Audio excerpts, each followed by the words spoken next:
Yeah, I mean that seems like it totally sums up last session. I think we're ready to go. That's it. Yeah. Okay. No. Come on. All right. Anybody? I think there's a decent amount of stuff happened last time. Yeah. We canoed. Oh, do you want to keep going, Haxel?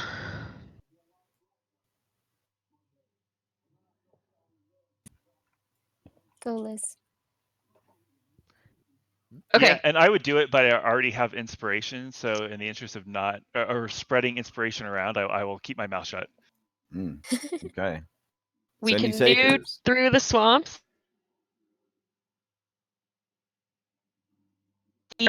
We managed to light them on fire piecemeal, with the emphasis on peace. They came back until they were completely destroyed. The Joku, the lizard folk was extremely critical in that success, and then we ended up with the lizard folk people. We walked like all through their town. We didn't murder anyone. It was like a feather in our cap. And then we met with their princess. We some party members overheard certain things about badgers and the potential to sell certain other party members to the princess. I think those were turned down. And then, yeah, the dragonborn mated with the princess to ensure the health of their breeding stock. There you go. Yeah, I think that pretty much sums it all up. Go ahead and take DM inspiration, and I guess we will return post population boosting and figure out what you guys are going to do next. So let me move you guys back to the lizard folks settlement. Located below the swamps of the Dunwater region. Well-constructed sort of barrow. I think that's what it would kind of be. It's like a nice little muddy structure that they've dug out for themselves here. Yeah. So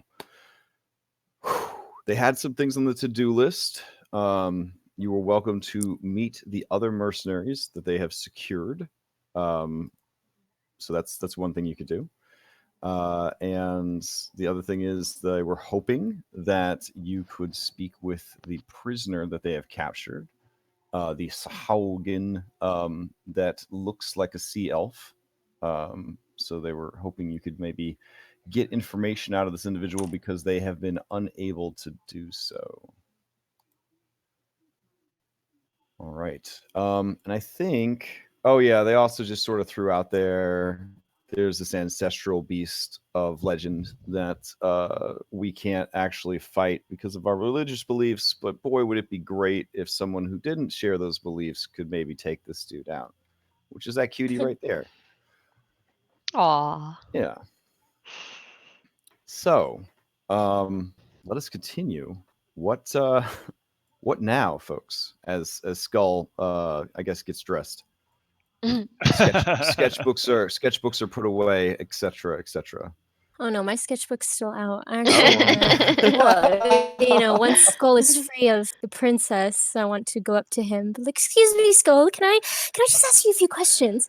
About the whole mating ritual. I find it quite peculiar that crocodiles, they actually find this a very territorial moment, and they won't allow anyone to watch. Why do you think that the princess would allow others to watch?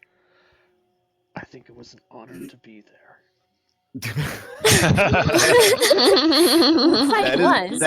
It's like every sports ball player after winning a game. I was wondering if you could maybe sit with me for a while and just give me like a play-by-play of the mating ritual, the ins and outs, if you will, and lizard folk. Yeah, I'm just here so I don't get fined. Is that okay? Will you do that for me? Sure. Really? Why not? Toothless, during the entire time that this was happening, Buddy had his face buried in your armpit, so as not to scandalize himself with the horrors that were happening. I was going to ask what Buddy would think about this. This is very Yeah. helpful. Yeah, This thank is you. way too grown up for him. So, Aw. Poor Buddy. Buddy. all right. So, but Thogrim, you couldn't help but see just the gleam of one of his glassy eyes peering from the shadows Look at you. of Toothless's armpit. Yeah. Nothing major, but just enough to let you know that he still knows that you know that he knows that you know. No. Yeah. Yes. All right. With all of that out of the way, for science. Science. Yeah. All right. Yeah. So the princess composes herself. She doesn't wear any real clothes or anything, just like the kind of sarong and some ornamental jewelry and that weird medallion thing. This big old lizard folk right here, called officially called a lizard folk render. He just kind of sort of starts ushering people out of the room. He and this very helpful doggo sort of start kind of in a more physically forceful way from the chamber. The princess takes her seat on the throne again, and sort of like a feather boa, this two-headed serpentine creature sort of just drapes around her, and she gives it scritches and pets and all that kind of stuff. Yeah, the young children that were present, they have learned a lot about the importance of mating season. They reached full maturity in like 6 years or something crazy like that. So they're fine. So yeah, Juko kind of turns to you guys and says, kind of clasps her claws together and says, That went far better than I imagined, which is good in all ways, except sating my hunger for your flesh. How many times have you imagined it? Oh, Captain Scarfs, you in particular, many times. You have the perfect blend of the sweet elven meat and the more hearty human-flavored meat. It has been a long time because of diplomacy. We have not had such sweet meats. Yep. That said, I am empowered to be your guide here in our humble settlement. Where would you like to go first? I guess we I It's think a huge complex, like 50 freaking locations. It's I think maybe I think we should talk with the one who swims under the water who looks like an elf. yes, this one, the deceiver. I do not know much since I have been gone as well, but I am curious. Let us journey there quickly by grouping our miniatures together so the DM can drag us over there because it's a huge complex. Deciru. he kind of croaks out a hiss and kind of joins the rest of you. And yeah, I'll just group y'all. There we go. Yeah, hop on the bus. Let's see. Get Daddy. There we go. And Captain Scarf. Got it. All right. I think that's everybody. If I forgot anybody, it'll be like Home Alone. You can just magical adventures. All right. So you bamf out of existence, and you appear way. Wow, you don't bamf out of existence. Let me describe it to you. So you journey east? Question mark. Yeah, the map's a little screwy on this one. I think actually you would be going west. Yeah, the map's upside down. All right, so you head west, for those of you that somehow could know where you are underground, and make your way to a very large chamber. This one is particularly interesting because ping us there when you Huh? Could you? Oh Ping us? yeah. I'll if it's an interesting area, I'll like sort of paste you guys down and describe the area to you, and then kind of move you to the next one. Okay, and then what time is it? Kind of in game. Whoa. I think the whole shebang, as it were, only took I mean, Skull, you did a great job, obviously, with your companions cheering you on. I'd say the whole ordeal, Teamwork. the big ritual, yeah, it probably took about an hour. Yeah, Incredible. probably 48 minutes, give or take. You How know, many? forget- Damn. How many Yeah. levels of exhaustion does he take? Oh, that's he good. made his save, if I recall. I think he made his save. Okay, So I got good, a good. 20 or whatever. We got up to 20 with Yeah, the yeah, inspiration. yeah. So I think you guys are good to go. So when session 12 ended, it was noonish. So All now right, it's good. about 1 in the afternoon, but there is a harsh storm on the way. I need a short rest, Uh, guys. So you guys step through a drill hall. And in this drill hall, there are supposed to be a great number of miniatures. But since you opted not to murder everyone, I didn't paste them all in here yet. But essentially, in this drill hall, there are some lizardfolk scale shields. That's what these weird, like Egyptian caiman-looking ones are called. These are kind of like their elites. These guys right here. Oh, sorry. This is where you guys are. And also they are overseeing a bunch of I don't want to call them basic bitches. That's mean. But some basic bitch lizard folk, and there are 8 of them, and the 8 of them are all fighting against one of the renders. So it's pretty nuts. And so these guys are coaching the 8 on how to fight against the render, because they're teaching them to fight large opponents, basically. So that's what's going on when you go through the drill hall. And in Draconic, those of you who speak it, the 2 drill sergeants basically are like, do not be distracted by these foreigners. Focus, or you will die on the battlefield. This one shows no mercy. And the render kind of just like a bowling ball, just kind of like crashes into the group, and there's like the sound of bowling pins scattering. And lizard folk just kind of go everywhere, and he just kind of roars or picks one up and does like a Zangief spinning pile driver to him. So that's what you see in the drill hall. So, any interest in lingering, or do you want to continue your journey towards the prison?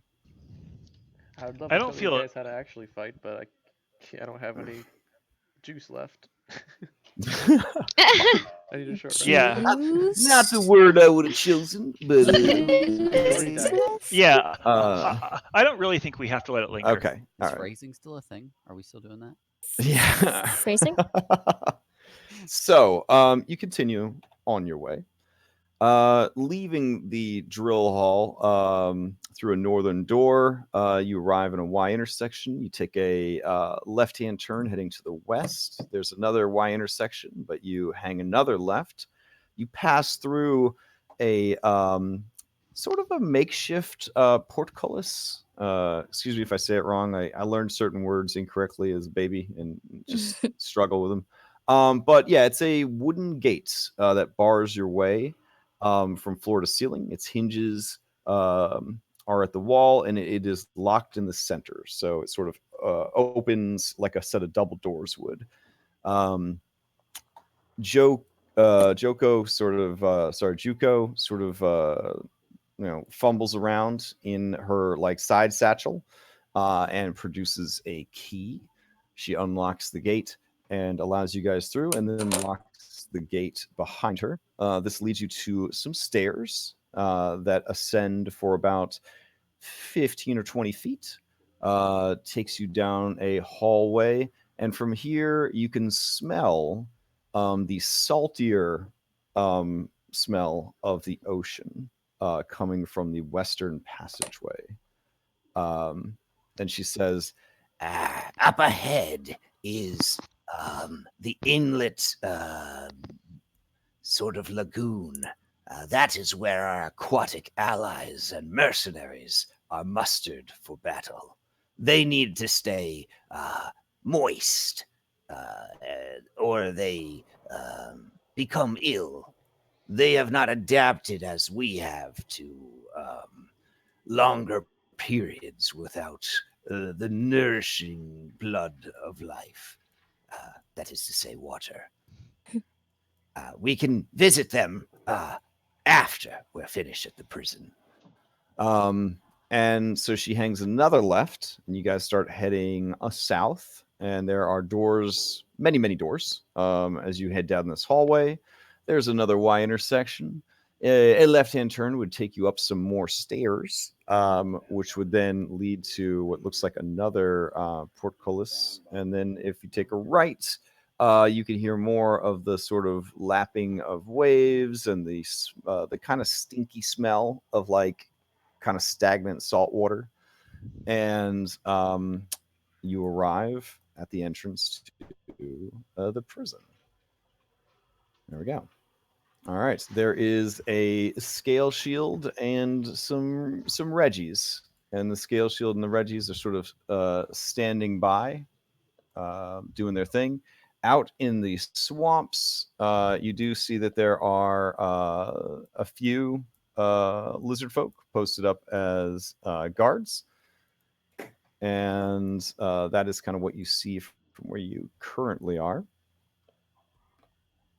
And the scale shield, who seems to be the boss here, says in Draconic, Who are these people? What brings them here?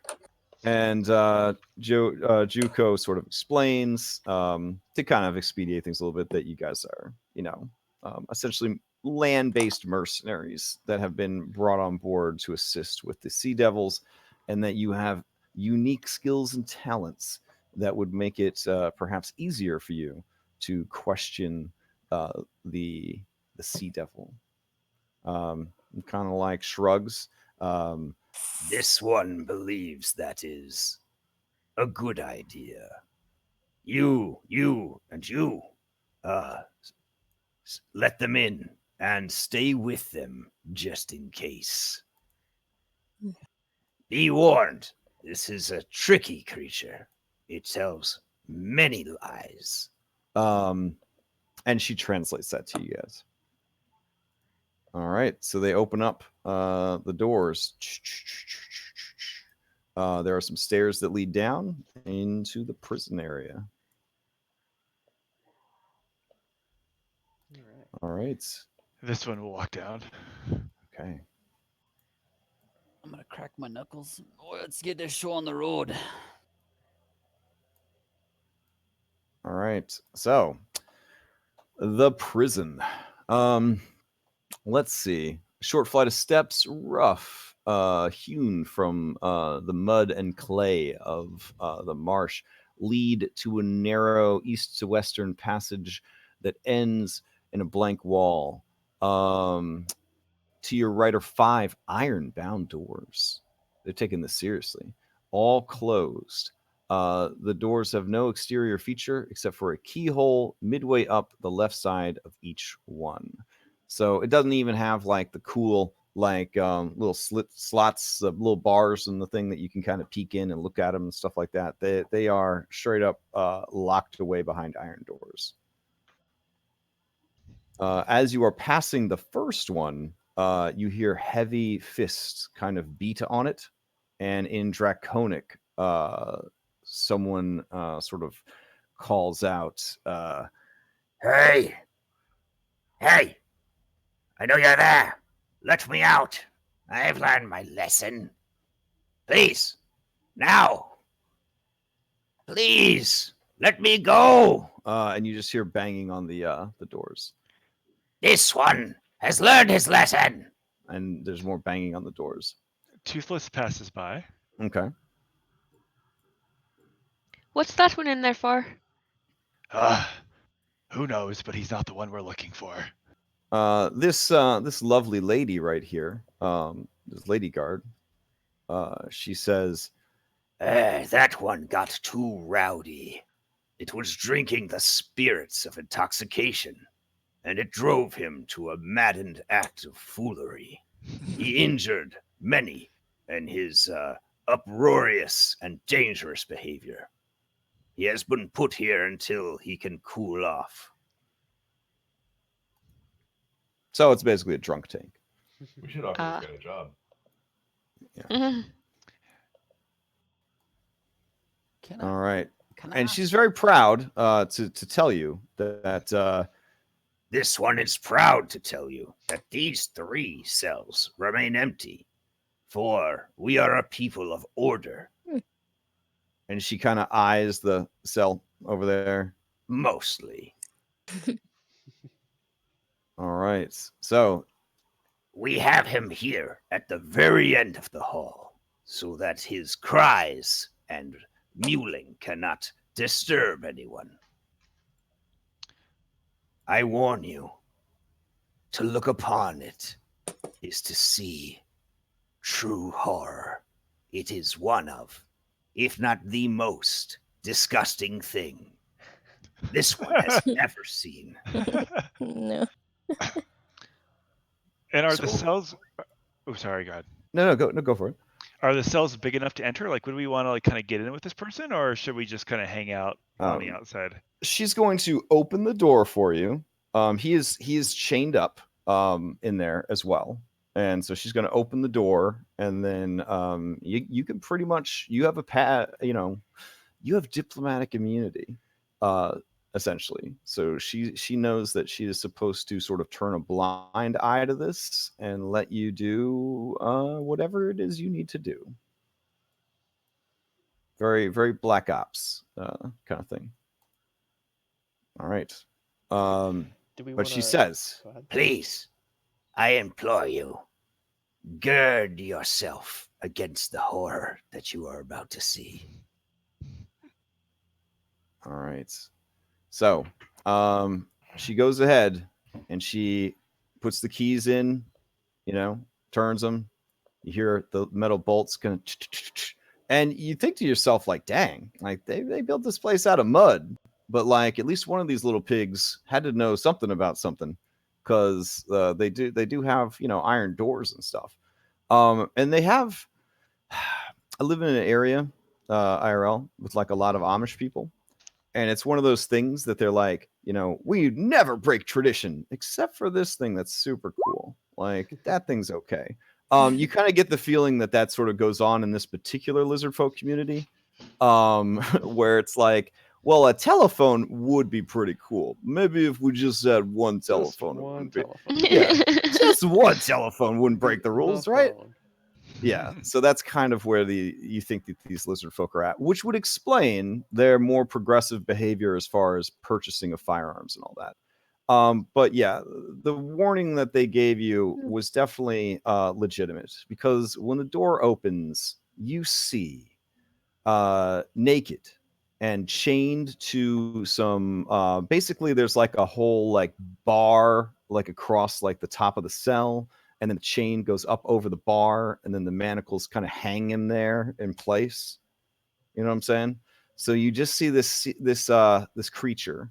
It has blue skin, gills. It's got scales, and it is just sort of naked and chained up. It looks like it has been beaten, and God, I'll just show you the picture. Please don't vomit when you see it. Yeah. Yeah, it's pretty bad. It's pretty bad. It's horrible. This one vomited 3 times when he saw it. Yeah. All right. Now, those of you who've heard about the Sea Devils, this is not at all what I'm assuming, expected a Sea Devil to look like. Yeah, so that's a little confusing. But yeah, there it is.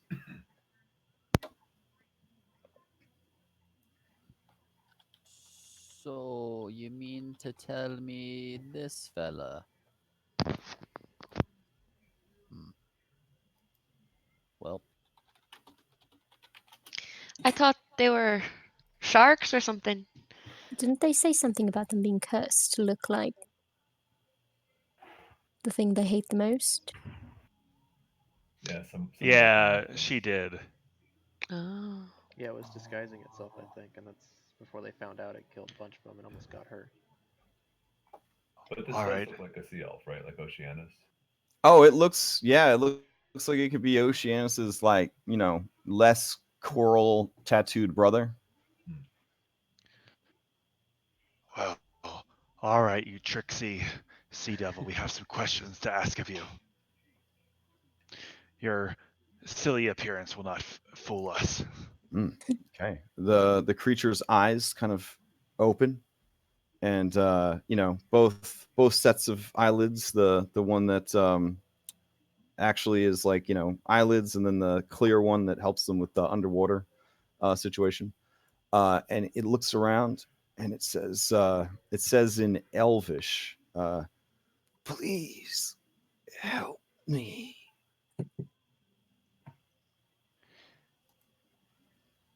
Can you speak in a language we can understand? Well, we have 2 elves. Three. Yeah, I don't know. Three Yeah, elves? yeah, you got people that speak Elvish. Does anybody want to Yeah, we've engage been in doing, we've Elvish, been or do you dragging it want up a lot.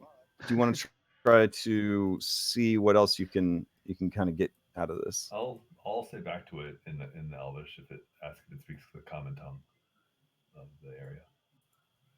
Spence. Yeah, so it says back to you. A bit. I speak a bit. And it just shudders, like from fever. Do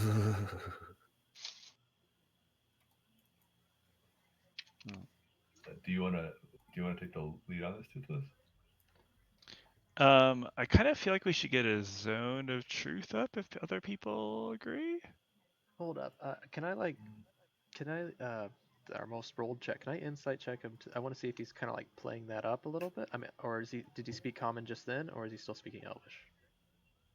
Oh no, he switched to common at that Okay. point when he said a bit. Okay. Is he playing up his coldiness? Yeah, if you want to roll an insight check, you certainly can. Hold on. It's all loading.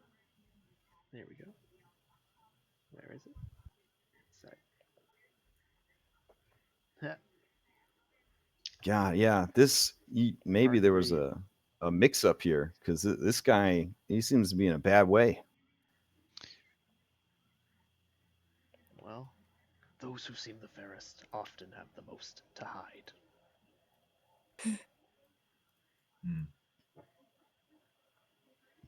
All right, Well, and apparently So- the guard who was with you, she heads out, just kind of goes down to the end of the hallway to let you do what you're gonna do. I think Yeah, Juko is there though, but she kind of stands back. Toothless would say to this creature, so you're saying that the lizard folk have inappropriately identified you as being a sahuagin? Kind of like looks at you, and you can tell that their eyes are trying to focus, and they say, "Yes, are you not a lizard folk?" Can I insight that response since he's seeming to indicate he's not a sahuagin? Yeah, sure. I'm going to guide myself too, just for All right. funsies. Yeah, this individual is definitely not selling, it is definitely putting on an act. All right, let's clear this up, and I'm just gonna cast Zone of Truth and the cell. Okay.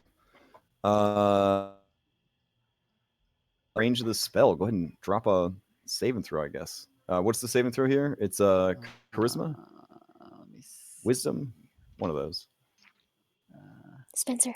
Magical zone, 15-foot radius, center on point. For the first time. Okay. It will attempt a charisma saving throw. All right. Fails.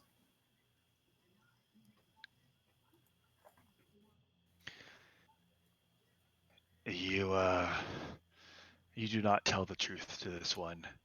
You are not what you say you are. Dispense with the lies, and then we can get down to business.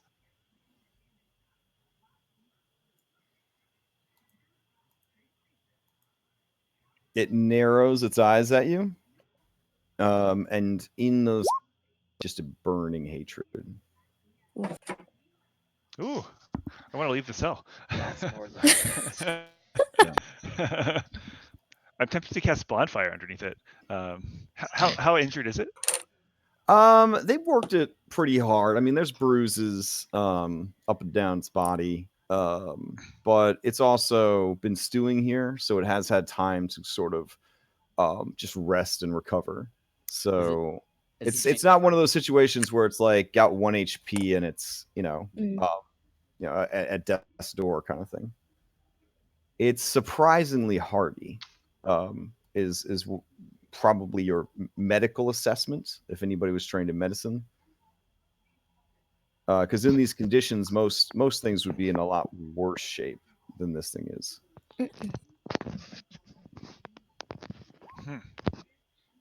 So, do the sahuagin plan to attack tonight under cover of the storm? Oof, that is a very poignant question. Ooh, I like it. Yeah. Hold on a sec. Let's see. I see him pausing to figure out how he's going to answer that question, and I play like a low melody on my pipes and cast detect thoughts on him. Oh, okay. Wow, Are you doing surface thoughts, or are you going to be digging deeper? I'm going to see what the surface thoughts are, Okay. and then The surface thought is basically they're quite powerful. I must try my best to keep our secrets. That's essentially the surface thoughts there. yeah, I'll probe deeper to see what the secrets are that he's trying to keep. Oh, dang. All right. That's a intelligence, wisdom. Okay. Yeah. There's not enough intelligence saves in this game. All right. Yeah. He fails. So yeah, he doesn't know. To be honest, he doesn't know what tonight is, but he does know that they would likely attack during a storm. Okay. But he answers thinking that he's slick, and he says, The sea devils do like to attack when the weather benefits them.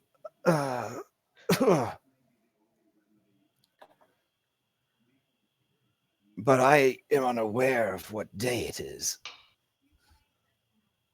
Why do you target these lizard folk? Why these ones? Damn, hype. These are some good questions. All right. You guys go to like a interrogation class at the community college this week or something? Like, Freeze holy got her shit. like brain can open. Brings it over, sticks it on his head. Yeah, so he basically says in his mind he is thinking I mustn't reveal the secrets of the old ones. I will come up with some other ruse to tell them. And then he says, if you must know, the lizard folk built their settlement atop something valuable to my people. And what is that?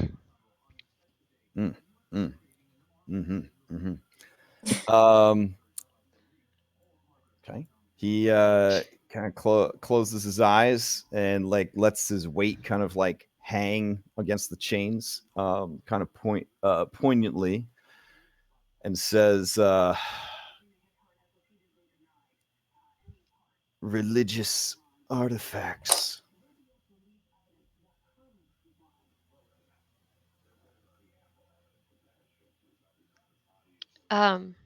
And you actually pick up some thoughts of him interacting with an elderly human man, which is a bit interesting. The man has, like nerd glasses on. Like, yeah, he looks like, I guess, Milo from that Atlantis movie, but like as an old man. And basically, you just catch a quick glimpse of that, and he's very quickly sort of packing that back up into boxes.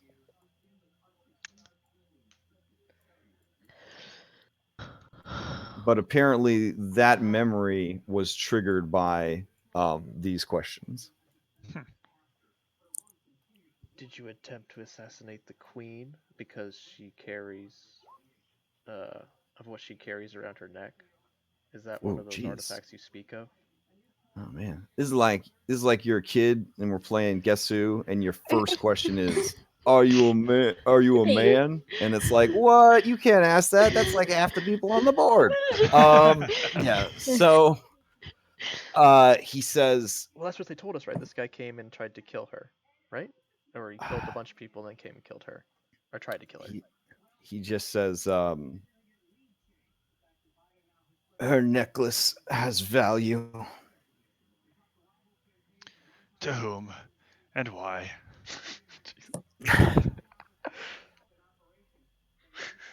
To the sahuagin and their cause.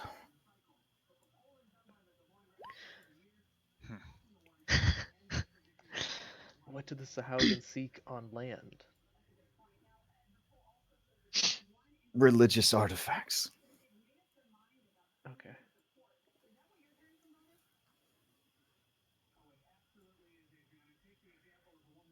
Oh. What does the man with the nerd glasses want of you? Oh, he looks a bit shook when you ask about that. And he kind of, yeah, he kind of looks away from you.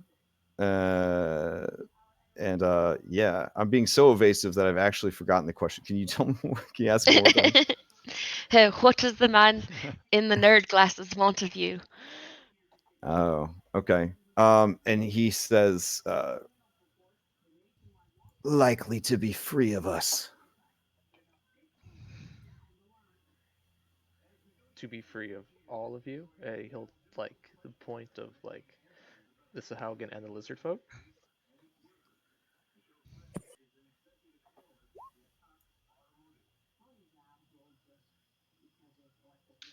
Is that too vague?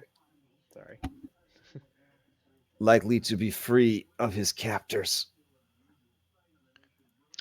I have a question we haven't yet addressed, which is Oh, what this is- was the old man in your. oh nice. Oh. Oh, huh. What is the tastiest part of your body? This will be very important for what comes next.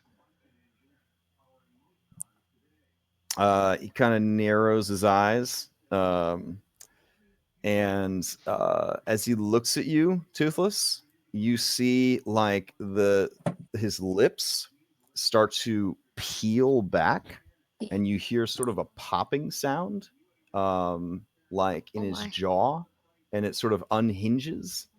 And as his lips sort of peel further back from his face, it just reveals rows and rows of shark-like teeth. And you see basically his elven set of teeth look tiny and almost like fake, like denture, like chattering teeth, sitting amidst these rows and rows of shark-like teeth, and his mouth is hideously wide now and unhinged. And he says, I'm sure all of me is quite delicious. But if you Not had to pick, nearly if you had as to pick, delicious And as you. Crashy, he senses me probing into his thoughts, and so Mhm. he can make when it's his turn I mean, Yeah. or whenever he can make an intelligence saving throw contested by my. Just didn't want to be Oh yeah, I got you. misusing my spell. No, he's definitely getting it from multiple directions right now. So that's why he was a bit preoccupied. But definitely, you asking about the old man kind of tips him off that you guys are working him from both angles. Do you tell us about the old man, or do you want to hold that on to that? I do, yeah. I the question that I asked out loud was about the old man. So if you were curious about that, you could ask right away. Yeah. Who is the old man? And why did you take him captive? All right. So he will attempt to shield his thoughts so that he can provide a not as good answer. So let's see. That's intelligence by your intelligence. All right, here we Yeah. go. Is that like I just click on the saving throw one? No, you'd actually just click on the intelligence stat. But this guy is he's getting some terrible rolls. Intelligence. I used them all up this morning. I'm gonna throw. It was like a massacre. Right. I'm gonna use my GM inspiration. Oh, okay. Luckily. Yeah. So, Oh yeah. Oh yeah. so you glean from his mind that this particular old man is named Olms Oakham. Ah. Oh, And he is a scholar and an archaeologist. And under the guise of Amir, the sea elf, he hired this guy to assist him with the recovery of some sea elf, air quotes, religious artifacts that he believed could be found in the Dunmarsh area. Yeah. And then he says, to answer the question, though, he says, and he kind of folds his lips back down and kind of assumes a more elven look. And he just says, he was hired to assist with a job I assume, that is still underway. And why is he captive then? Well, in case he decided to leave before completing his task. and where would we find him?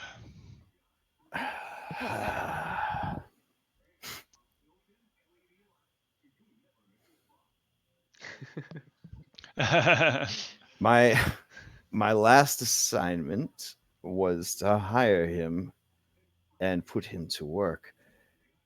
My current assignment was to destabilize the lizardfolk so as to free up our troops for easier access to these lands and investigations. I am unsure of the exact location of the ruins, though I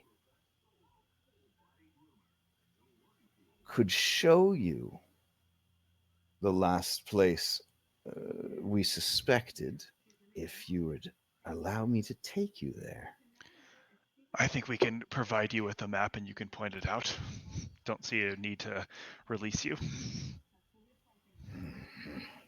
Yeah, he definitely kind of gnashes teeth inside his face, which looks really gross. Yeah. Yeah. And his eyes kind of go all black for a minute as he's kind of battling with his anger. Oof. And then kind of assuming that elven guise again, he just says, your magical compulsions force much from me, but I don't think they force me to mark down anything on a map. Well, No, we've they haven't invented got that the spell badger for yet. that. Yeah, I'm just gonna walk in and I'm gonna punch him square in the face. Oh. All right, yeah. He cannot. Yeah, he can't get out of the way. But if you want to give me just a strength check, just to see just how hard you slug him, that Not would be good. lethal, of course. Like Right.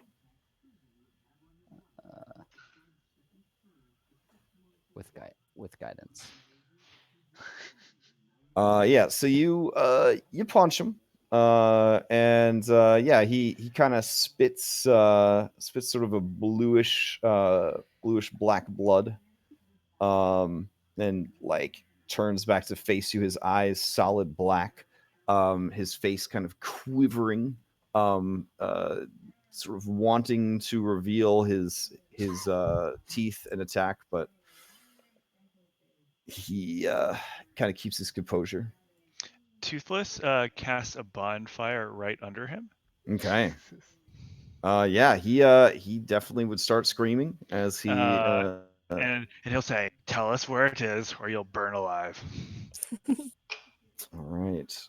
I am going to do a charisma save because that represents your sense of self to see if he can keep it together under pressure.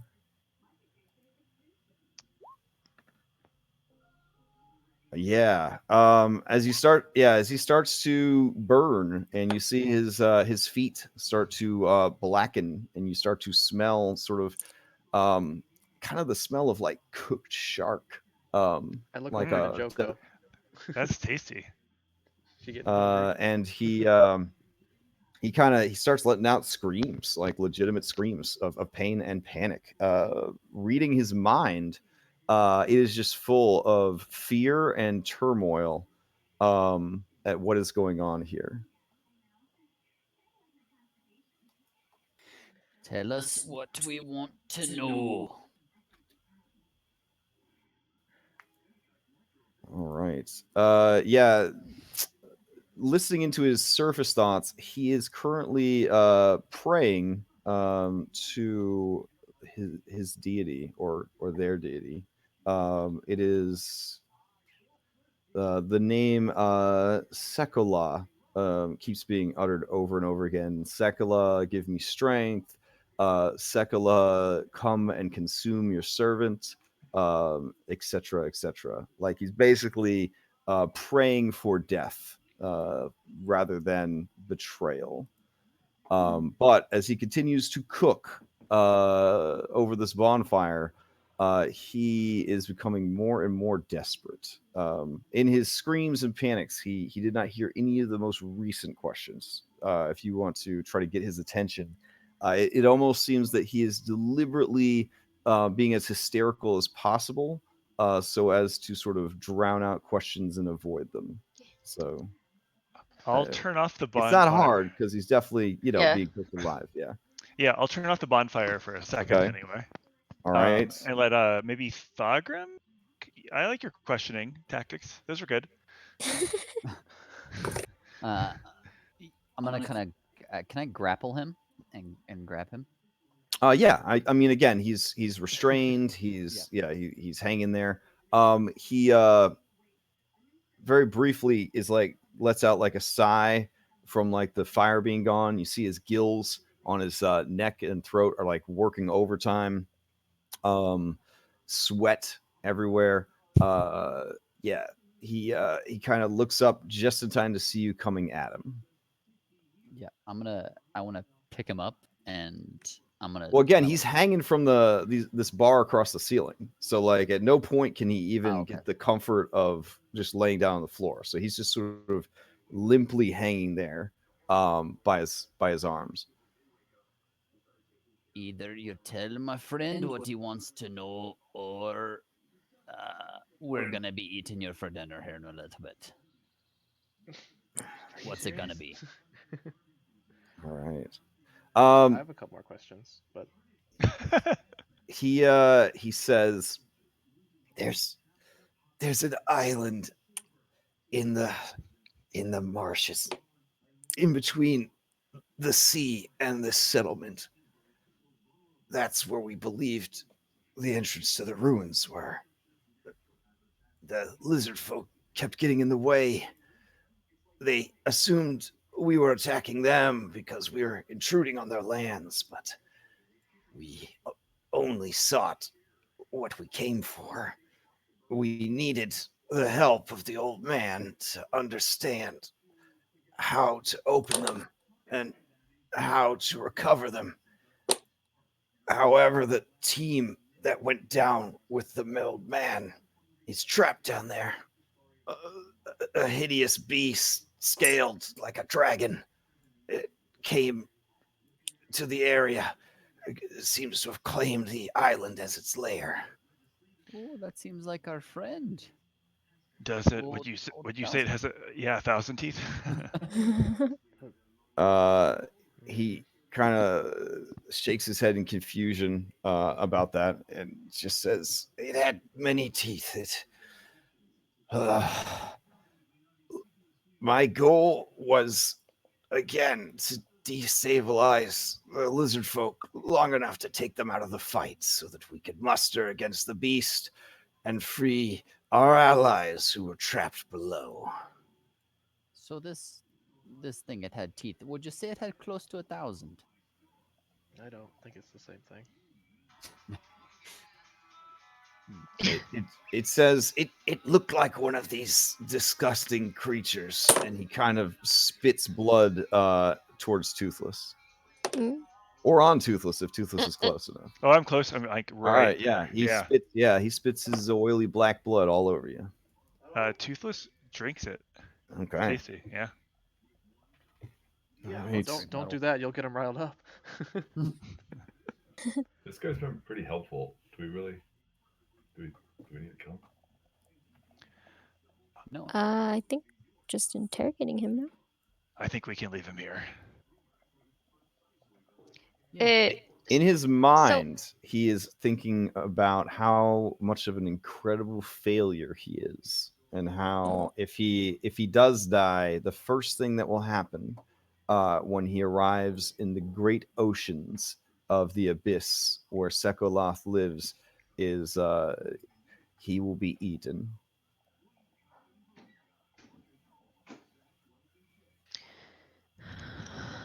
um,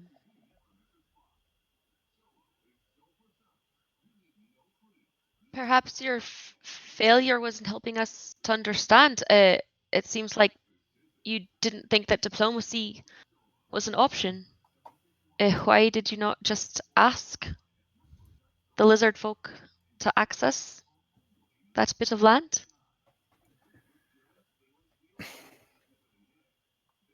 He kind of swallows hard, and in the process of doing so, his gills kind of close up and then kind of gasp open again. His like charred tootsies are just kind of like kind of scraping along the stone floor, and he says, You think I didn't try? How did I get close enough to the queen to almost kill her if I hadn't used diplomacy?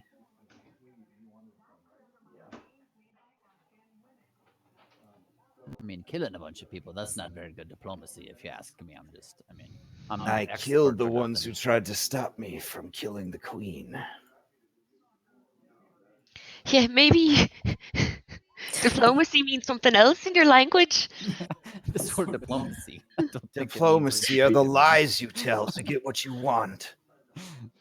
Oh, I was thinking diplomacy was more like You're you not get what you wrong. need and we get what we need. I need to return to the sea, or I need to die. I think one of those two things will happen sooner rather than later. That seems fair. Uh, tell me about the old ones, though.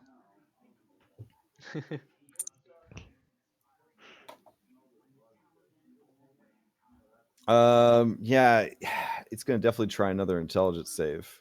Sure. Yeah. Or is it just the single one? I think, is it for each item you're trying to fish, or? Per turn. I mean, honestly, it Okay. lasts a minute, so Oh, okay. probably over. I can, By this point, yeah. cast it.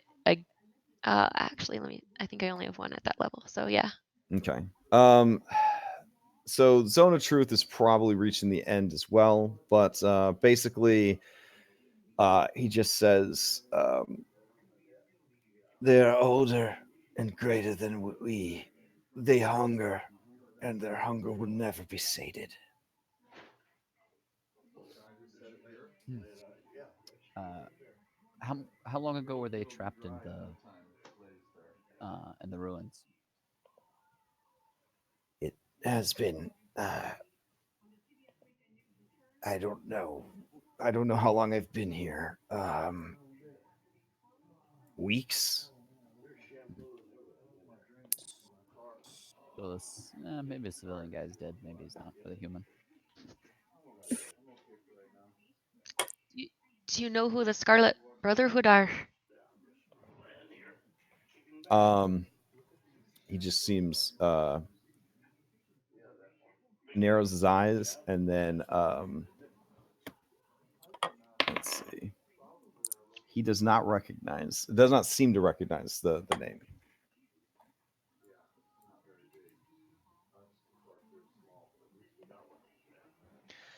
I think at this point, Toothless would kind of like look around in the I got room one and more. see, like, yeah, we should kind of maybe He'll see get if up. we have any other He'll get up real questions, and close to then him, and he'll ask, when your people A lot in the chat. do attack, they send a scouting party first, and then send in a main force, or basically he wants to find out a bit about their tactics. Do they always have a spellcaster with them, perhaps? He kind of turns up his lip at that. My people don't believe in arcane magic. Oh, sorcerer then. No. Okay. Basically, arcane magic, people who get magic through their own means, whereas divine magic are people who are gifted magic by deities and stronger beings. That sort of Right. thing. Okay. So I was thinking about their we've explained that they have shark telepathy, so I was thinking about how that works. Oh yeah, I mean that's just That's innate. a part. Yeah. Yeah, that's just a Okay. part of who they are. Yeah. All right. Cool.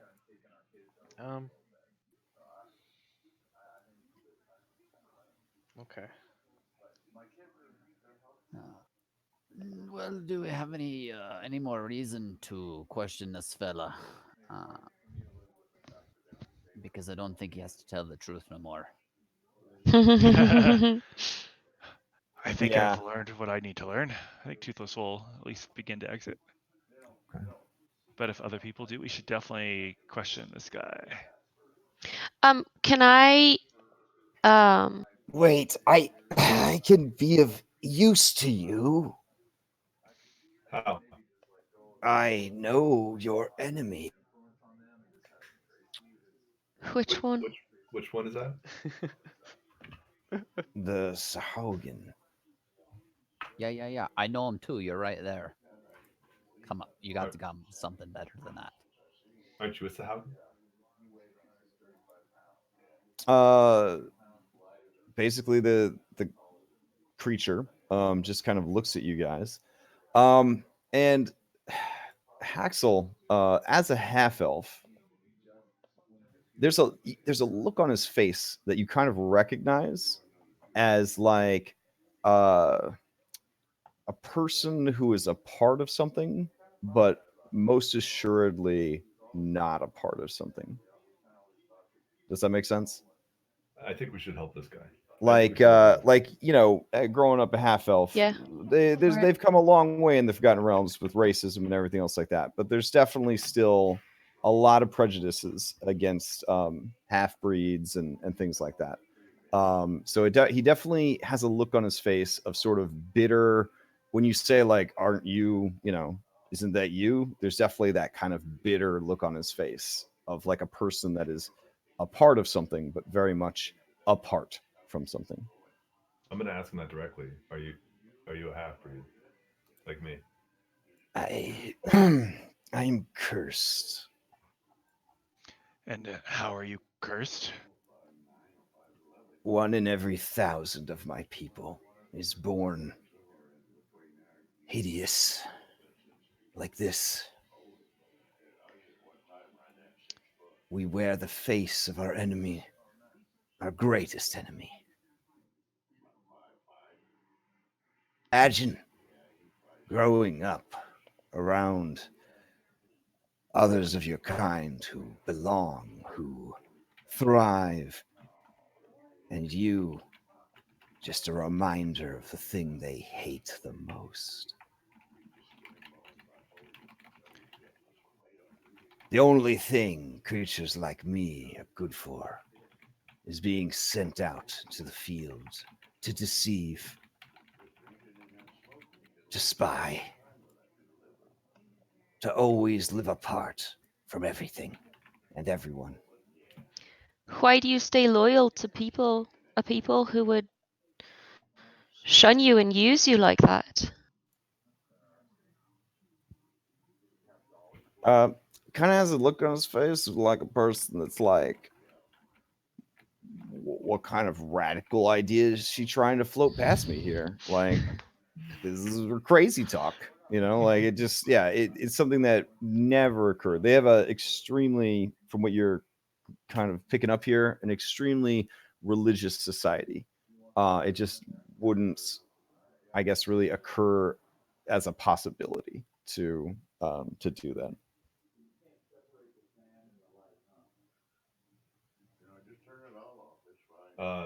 If I take you down from these bars from now, will you just wait here and not attack anyone?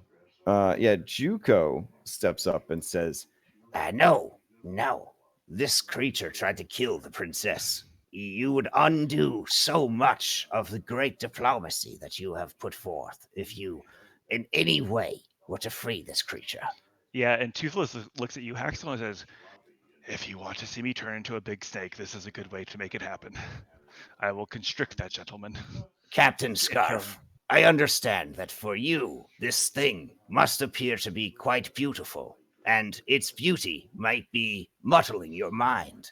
But this is a foul beast. The enemy. Can you do us a favor at least? Can you not kill him? He might know more. So maybe we come back for round 2 at a later date. Ah, If that's okay yes. with you. That is very wise, Shaman. Sure, yeah. Okay. all right.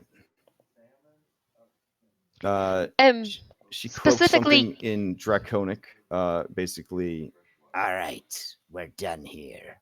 and Madam Warden kind of starts walking down the hallway with your key. um, I'm gonna cast healing word on him and try to alleviate the burns All right. and whatever. Yeah, it was only Yeah. like probably like 3 rounds or so of fire damage, right? So we're thinking maybe 4. So I think that would have been like geez, quite a bit of of fire damage. Um, yeah, so they're pretty jacked up. They're pretty jacked up down there. But yeah, you do cast it, and there is a bit of healing there. um, and then I'll say, the ones that raised you don't always have the right of it. There's more to the world than where you come from. And as I cast healing word on him, and then I want to talk to the jailer. I'll be honest. Anybody that watches this act of kindness can go ahead and do a insight check if they want. Including me. Yeah, including you. Yeah. Yeah.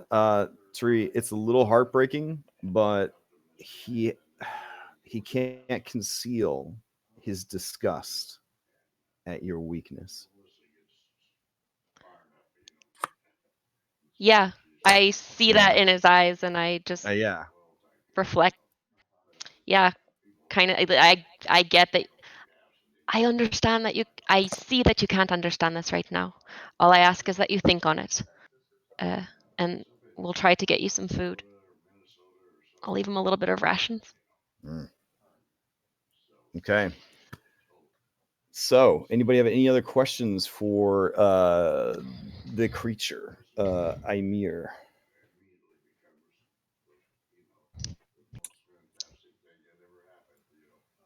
All right. Yeah. We need to warn the lizard folk now about the impending attack. So the warden closes up the cell. I agree. Let's have them send word. Joku knows. She's right here. Yeah. Yeah. So Juko kind of informs the others to go and tell the princess that they definitely need to ready for attack, and she will take the land mercenaries to meet with the sea mercenaries. I just want to ask the jailer to make Mhm. his manacles like a little longer, just so he can sit down, because he has valuable information, and he can help to protect your people, but I can't do that if he's dead. So please just let him sit, afford him the basic courtesies to keep him alive. I'll follow. I'll And follow her up in Draconic with her and say like, soft skin mind games. and maybe if This yeah. one will have to knock that one unconscious. Last time this one got too close, this happened. And she kind of turns her head, and you just see this nasty shark bite on her shoulder and neck. Yeah, and I'll actually follow up in Draconic and I'll say, soft skin think they're playing mind games, but may actually allow this individual uh, to escape. I would not recommend that. All right. She kind of like eyes you, lizard folk from a different tribe, kind of scrutinizes you and says, We know our own business. Thank you. all right. So, you want to go meet the other mercenaries? Or Sure, do you yeah. have some? Yeah. Okay. All right. Let me put you all on the bus real quick. Let's see. Oh, can't forget you, buddy. There we go. And this guy. And this guy. You should have showed him Alrighty. Betty. Yeah. I thought about it. All right. So, oh, and then we got a to read. There we go. All right. So basically, up here, this leads outside, and so she takes you outside into the very stagnant marshland, essentially. So when a swamp gets too close to an ocean, that is where you could get these salt marshes. And let me tell you, oh, they smell so bad. It's a gross. Um, yeah. But she kind of marches you guys out here, and she just takes in that sweet rank odor, like it is just fresh baked bread. She is all about it. And she says, Glorious. So these are some of our, stronger, more, what is the word? Ranger like troops. and she kind of motions to this handful over here. And she says, Here, I will show you the Coalinth. These ones are exceptional mercenaries. and let me see. Do we got Coalinth miniature? Let's see. Where you at, Coalinth miniature? I mean, there's the default ones, but they're kind of uggo. So, okay.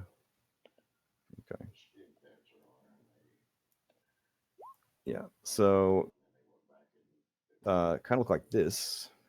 Oh wow. And they also kind of look like, let's see. Oh, kind of look like this. Mm. Yeah. And they also kind of look like this. Yeah. Lots of art to kind of show them off. So sort of a combination of like bestial and humanoid features that maybe tried to get into the second Pirates of the Caribbean movie but didn't make it.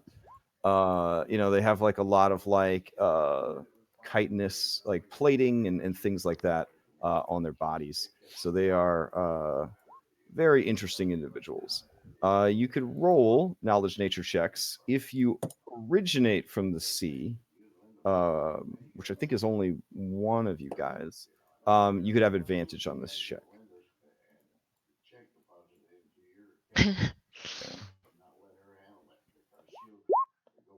Yeah. A look. Okay. Little guys. Yeah. So, yeah, Tari, you know of them, but you don't know much about them, other than that they are extremely warlike people.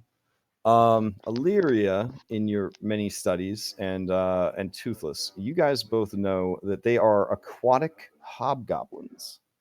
Oh, Oh, cool. Yeah. So while there are sea elves, there are essentially coelinth, which are yeah, they are aquatic hobgoblins. They value all the same things that hobgoblins like, which is War. war, Murdering. yeah, Yep. yeah, strength. they yeah, pretty simple people. Murdering in packs. Sort of an evil samurai situation. You know, they are there for battle and more battle and more battle. So it comes as no surprise to you that these guys would be essentially making their services available for coin for any kind of fighting because they don't really care about alignment and stuff like that. Um, they themselves are by the qualities defined by the Sword Coast. You know, the humanoids of the Sword Coast. They are definitely lawful evil. So they are willing to do whatever they need to do to Mm. keep fighting. They don't really care who they're fighting so much as they are always fighting. So they, yeah. All right. So she sort of like a parent like bringing their kid to like a play date. She kind of marches you guys up.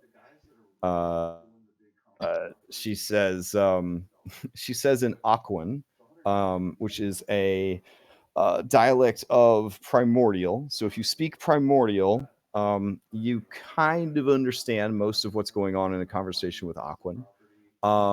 And Aquan actually has two dialects, one that's spoken above the water and one that's spoken below the water. But she begins to engage them in Aquan. Does anybody speak Aquan? I do. Okay. So she basically says, This one is proud to greet you on this warm day. These are land mercenaries, similar to water mercenaries, but they function on land. I have a large armored badger, some sort of dinosaur. and then she goes and introduces all of you in the same misunderstood way that she's been introducing you to everyone. Yeah.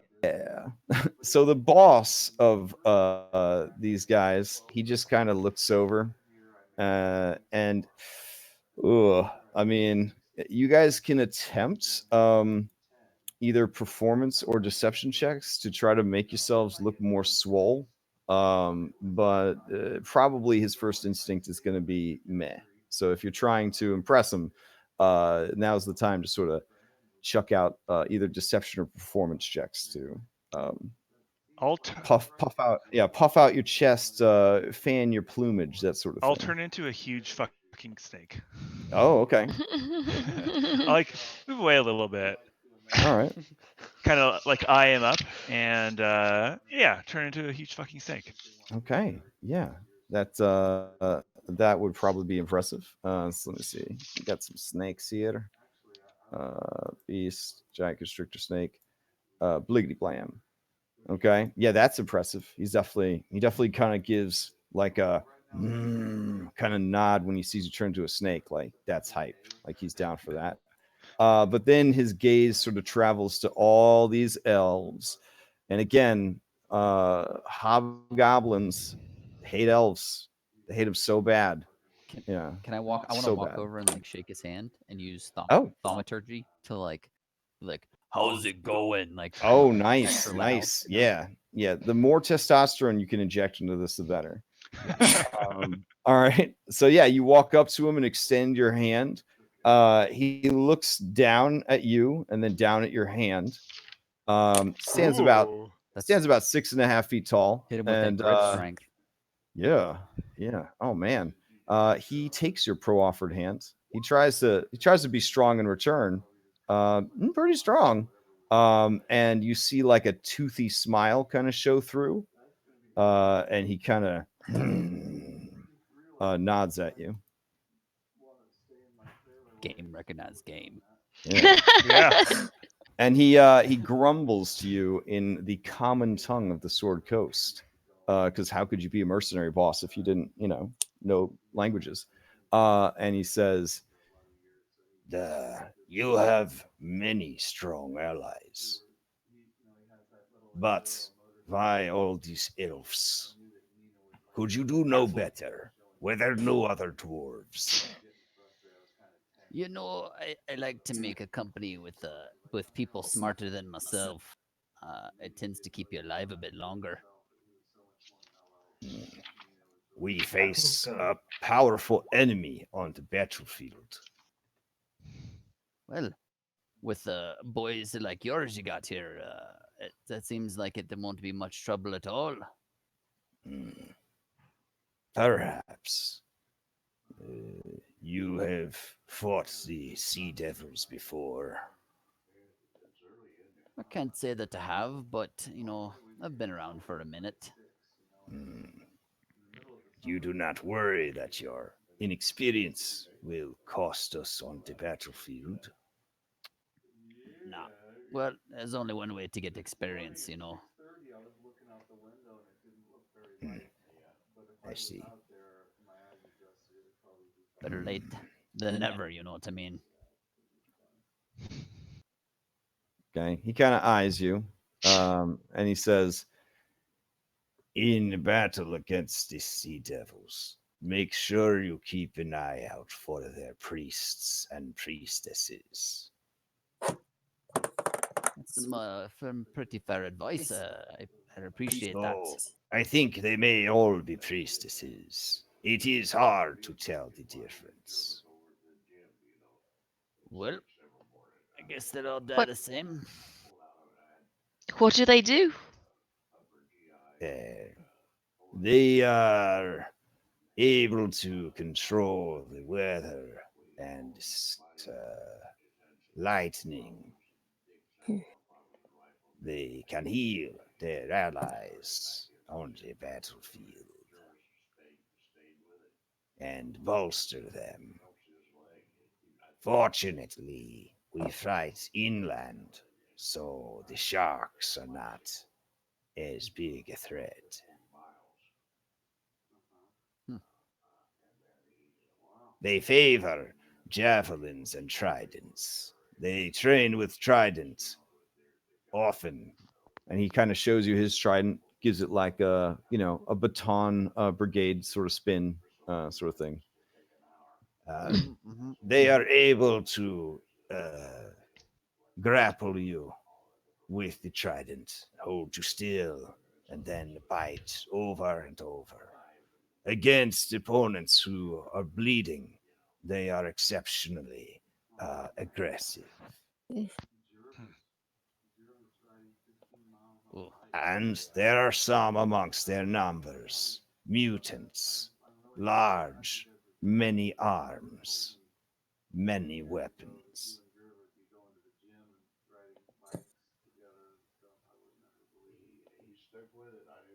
If you can handle that, you will be fine. I'm just gonna use thaumaturgy to let out like a fake loud laugh, like Okay. it sounds like a good time. And then like hard gulp. Clench Okay. teeth. And then he turns and explains in Goblin to the others what you guys are and what you guys are about. And then they all kind of like look at each other and kind of shrug and grumble and that sort of thing. Does he? I actually speak Goblin. What does Oh, he? Can I like insight check him as he's saying Well, this? I don't want to scandalize anyone, but this Yeah. is definitely locker room talk. So it's not very flattering, the things that his troops have to say about a bunch of elves. Basically, they made implications that you'll be too busy servicing each other orally on the battlefield to do anything of worth, or quote unquote playing flutes with their buttholes. That's hilarious. Yeah, so they don't care much for a culture that thinks art and music is a worthwhile investment of time and resources. So. I am going to. And you've got 2 bards and 3 elves. So I mean, I'm just saying culturally, there's definitely a disconnect here. Yeah, I kind of like wander out of into their line of sight, and I begin like a sort of performative dance interpretation of the time that we killed the trolls. And I'm using like showers of sparks to represent like the trolls bursting into fire, and I'm like whipping out my sword and just like moving all over the place. Yeah, and then there's like a point where I Oh. totally play my pan flute with my ass, like run it like I'm bringing it all like in. And then I mean, I don't actually play it. Sorry, my apologies. I pretend. Just hold it by your butt. Yeah. Got it. Yeah. Okay. Because I've had players that would Mm. literally happen. So I was just making sure. But yeah, that one in particular, yeah, she kind of like you can see her gorge rise as you are performing, and she tries real hard not to vomit into the water, because it is one of the most hideous things she has ever seen. The rest of them look really uncomfortable. They can make wisdom saving throws. Oh no, you monster! All right, the boss tries to make it. Oh no!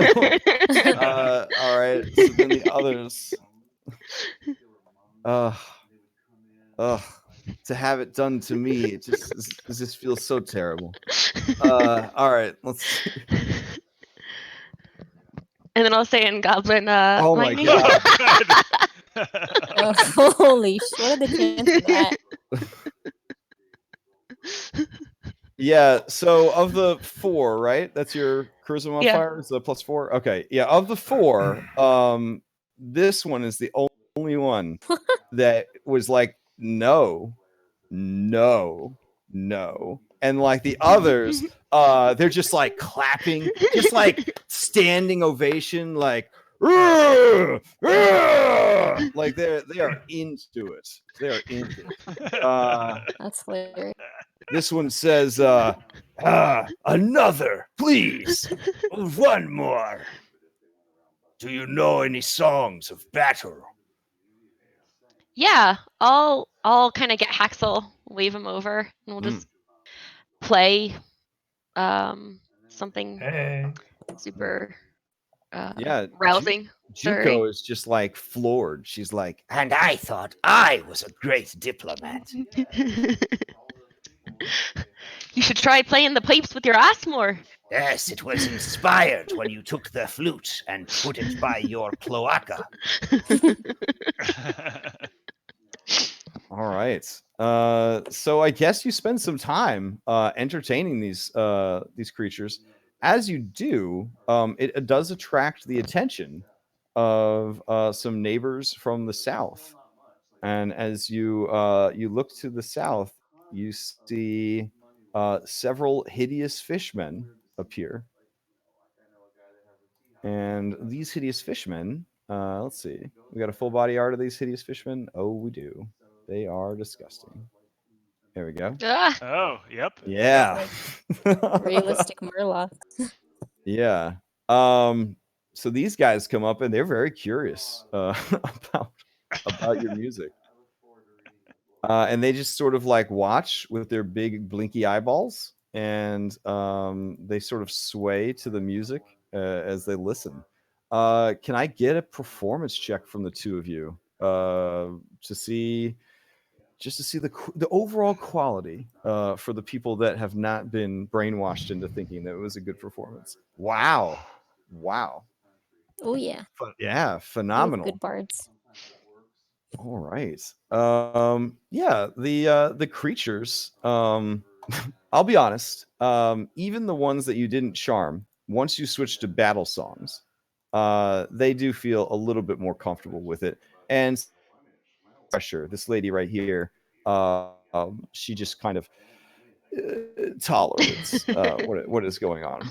But yeah, these four over here, they're sort of like arm in arm, just sort of leaning back and forth, and they start making just horrible bubbly sounds. Very very Murloc, very as you are singing. They sort of enunciate each of your pauses with those horrible sounds. I give a little like flick of my fingers in their general direction, and mutter something, and the swamp odor becomes even more swampy. Like what it smells like heaven to them, just right over Oh there in their man, own little spot for that yeah, 1 minute. they are living for this. They are very excited about it. Wow. Okay. So, as your performance continues, how many songs do you put on? How many sets here do you you go for like 10 minutes, 20 minutes? Like how long do you keep these creatures entertained? Yeah, what do you think, Haxel? A short rest for Skull? He has worked very hard today, and then we can go get a meal. Yeah, that sounds good. Let's do All it. right, yeah, we'll do an hour. Okay. As you're resting, Juko informs you that those fish-like creatures are called Lokatha. Yeah, Lokatha. And Lokatha are, well, they are a very mysterious creature. They are resilient and proud fish folk. Yeah, they. Oh man, I'll be honest. They're kind of like the bottom of the food chain as far as intelligent sea races go. Like you recognize them right away, Tari, because they're very much like the chubby nerdy little brother of the sea. Yeah. So they're big old dorks. They're big old dorks. We're taking an official short rest because I actually Yes. need Yeah, to we are rest. taking a short rest. All right. Their big claim to fame is that they have absolute iron will. Their will is compared to ancient beasts known as leviathans. That is how good it is. They have advantage to their saving throws against most status effects. What's Uh, sorry? What's the bard thing for resting? it's a D6. It's an additional D6, right? Yeah. Right. Sorry.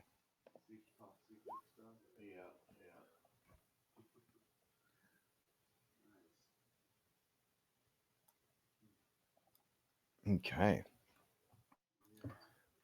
So let me see. Let me see. Their leader would probably roll up on you at some point. So let me grab them. Their leader's a little less disturbing looking and a little more derpy. Here we go. Oh, Yeah. I like it. It's cute. Yeah. All right. And yeah, he introduces himself. I believe it's a he. Let's see. Yes. He says, My name is Sakith. It is a pleasure to meet you. and he extends a long arm with webbed fingers at the end.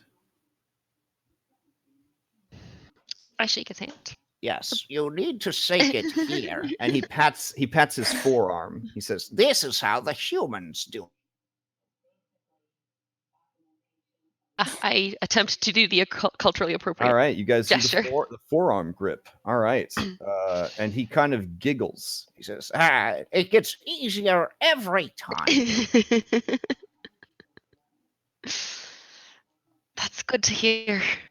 Mm. Have you lot been? Well, I mean, I'm playing, so I probably can't get into a ton of talking.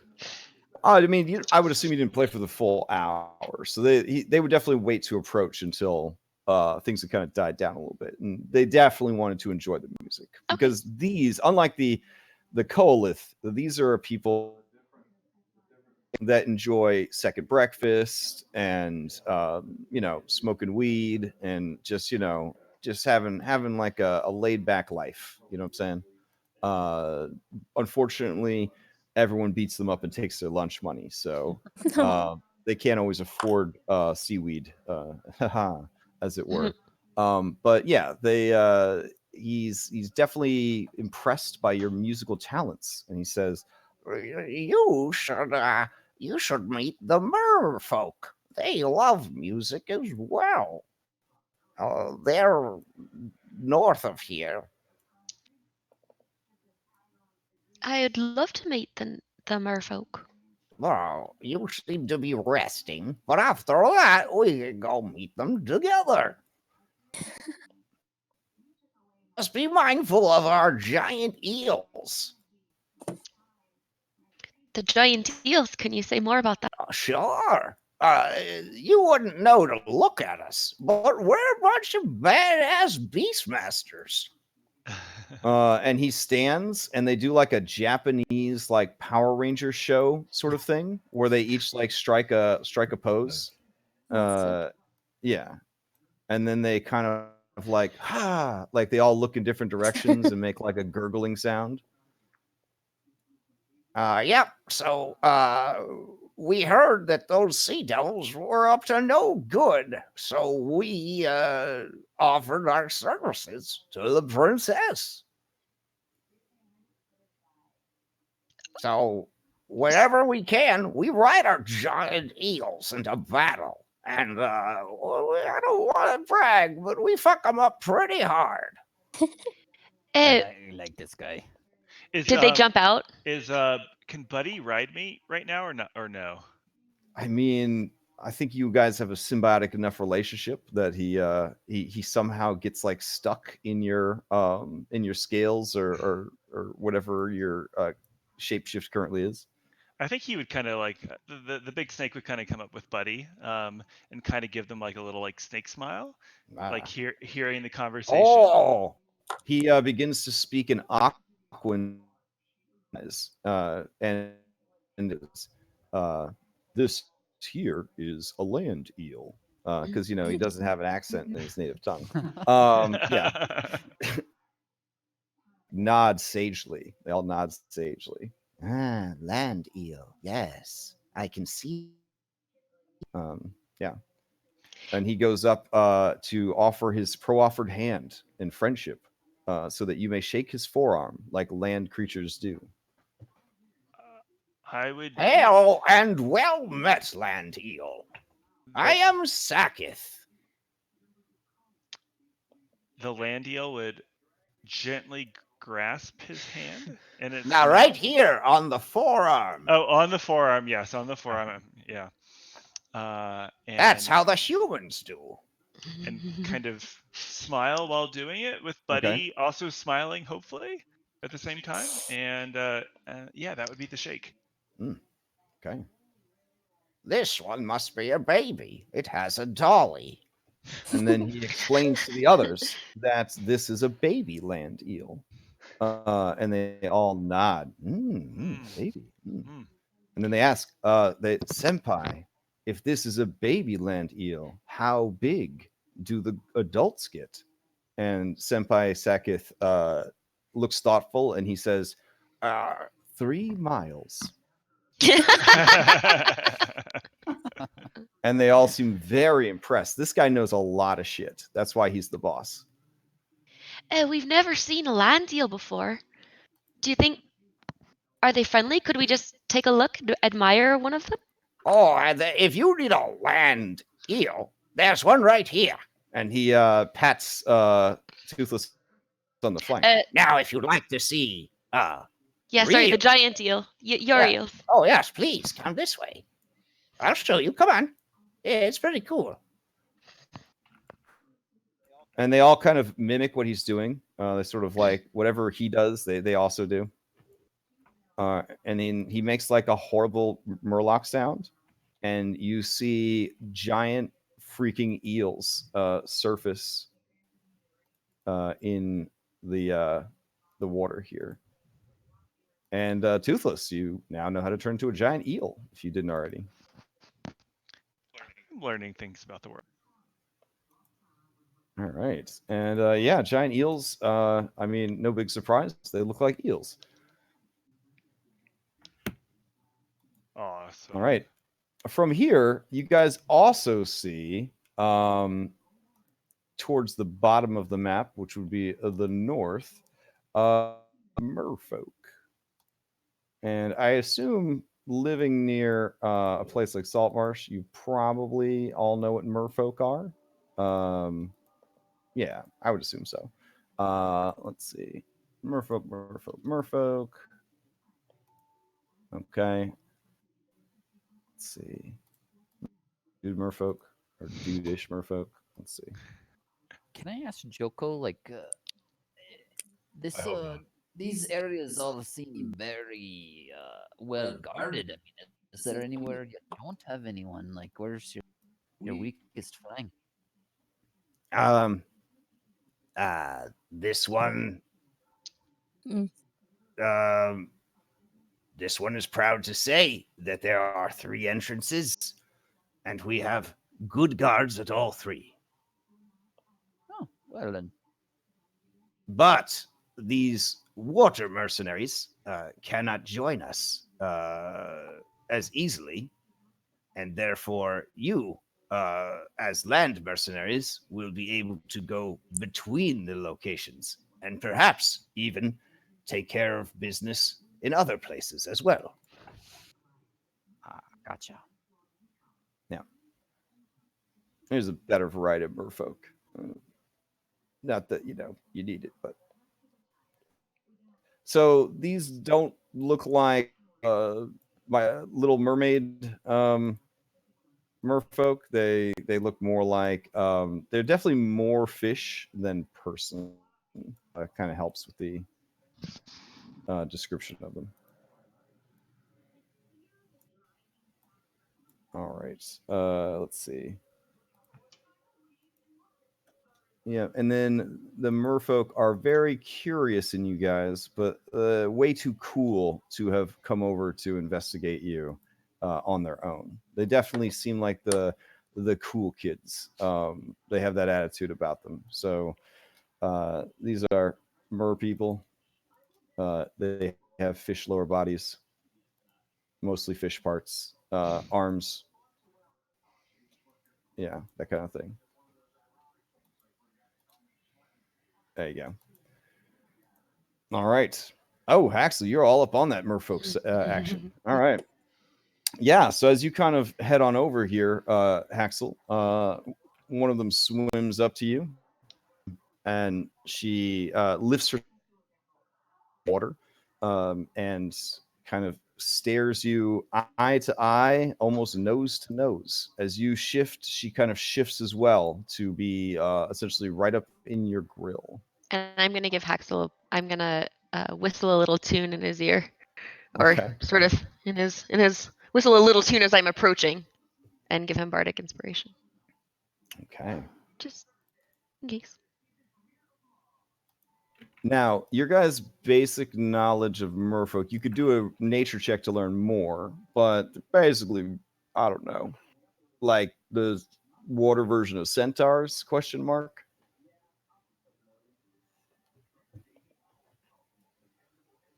But if you want to do a knowledge nature check for more information, you certainly could. And Tari, you could have advantage to that.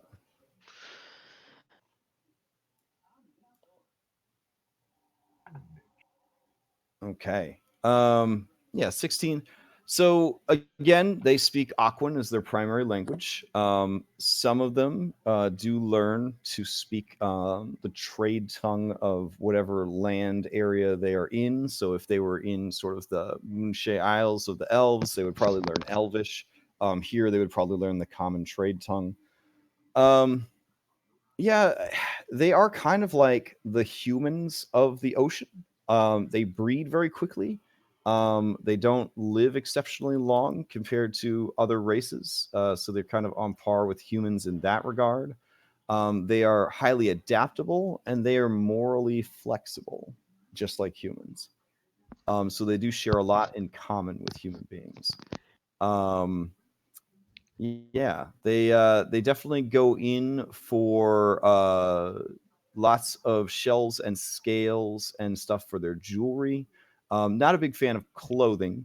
If they wear stuff, it is either decoration or like satchels or pouches or things to kind of carry their equipment with. But they, you know, clothing would just sort of slow them down in the water, and they're just people don't really have a need for it. Um, yeah, a lot of them live in undersea caverns, um, and in ruined cities. Uh, Depending on the culture, some merfolk actually do build structures. A lot of them just prefer to be nomadic scavengers. And this sort of hunter-gatherer scavenger lifestyle suits them pretty well because they establish trade with like the local coastal communities, and they trade for exotic land goods with the stuff that they manage to salvage from the ocean. These particular merfolk do look a little bit tougher than normal. And the one here was sort of the mustard yellow filaments, which function similar to hair, but are slimy. She definitely seems very interested in Haxel and you guys in general. She has a coral rapier in like her belted scabbard sort of thing. And you realize that the spines that are kind of growing around her head crest and neck and everything, they remind you a lot of a lionfish. So they may be poisonous. Hmm. Yeah. So she says in the common trade tongue, uh, I see there are more allies to meet. You join us in defending these lands of the noble lizard folk against the intrusions of the sea devils? We do. We just talked to one of the sea devils, and I think an attack is coming soon. Hmm. Perhaps during a storm would be an excellent time to swim as far inland as they can under the cover of the rain and the storm. But we will be ready. And she kind of looks at the others and they all kind of nod at her, like, yeah, we some OG badasses. Are you familiar with I these could not help but people? hear singing earlier. My sound holes tell me that you're the source of one of those voices. Is that true? It is. Hmm. I have a lot of You fans saw though, fit to so sing to those hideous goblins, but not to us. And she does seem affronted as she places slender fingers upon her chest area. I would love to sing for you. What do you like to hear? She stares at you, uncomfortable, staring in a person that has no respect for anyone's personal boundaries, and says, uh, basically, she just seduce me with your land-based song. I have heard tales of these song singers on the land. I would like to hear this magic at work, this glamour that I hear of. There is still time before the storm comes. Please, relax with us here in the pools. Yeah, for sure. Do that. Okay, so yeah, Juko just kind of shakes her head and she says, There are preparations to be made. We have already sung songs. This one agrees. Kind of mimicking them. yeah, she looks at you, Skull, and says, It is an embarrassment that all he thinks about is fornication. I agree that we should prepare. Yes, there is a battle to prepare for, not frivolous breeding. Ugh, ridiculous. and she kind of throws her hands up in exasperation. That being said, you guys are your own unique people. Anyone is free to hang out with these extremely curious and friendly merfolk if they would like. Other than that, does anyone else have anything they want to do? I think Toothless would go towards Juko, and I mean, in snake form at the moment, of course, and kind of like wrap his tail around her and see how he could help in snake form. Okay.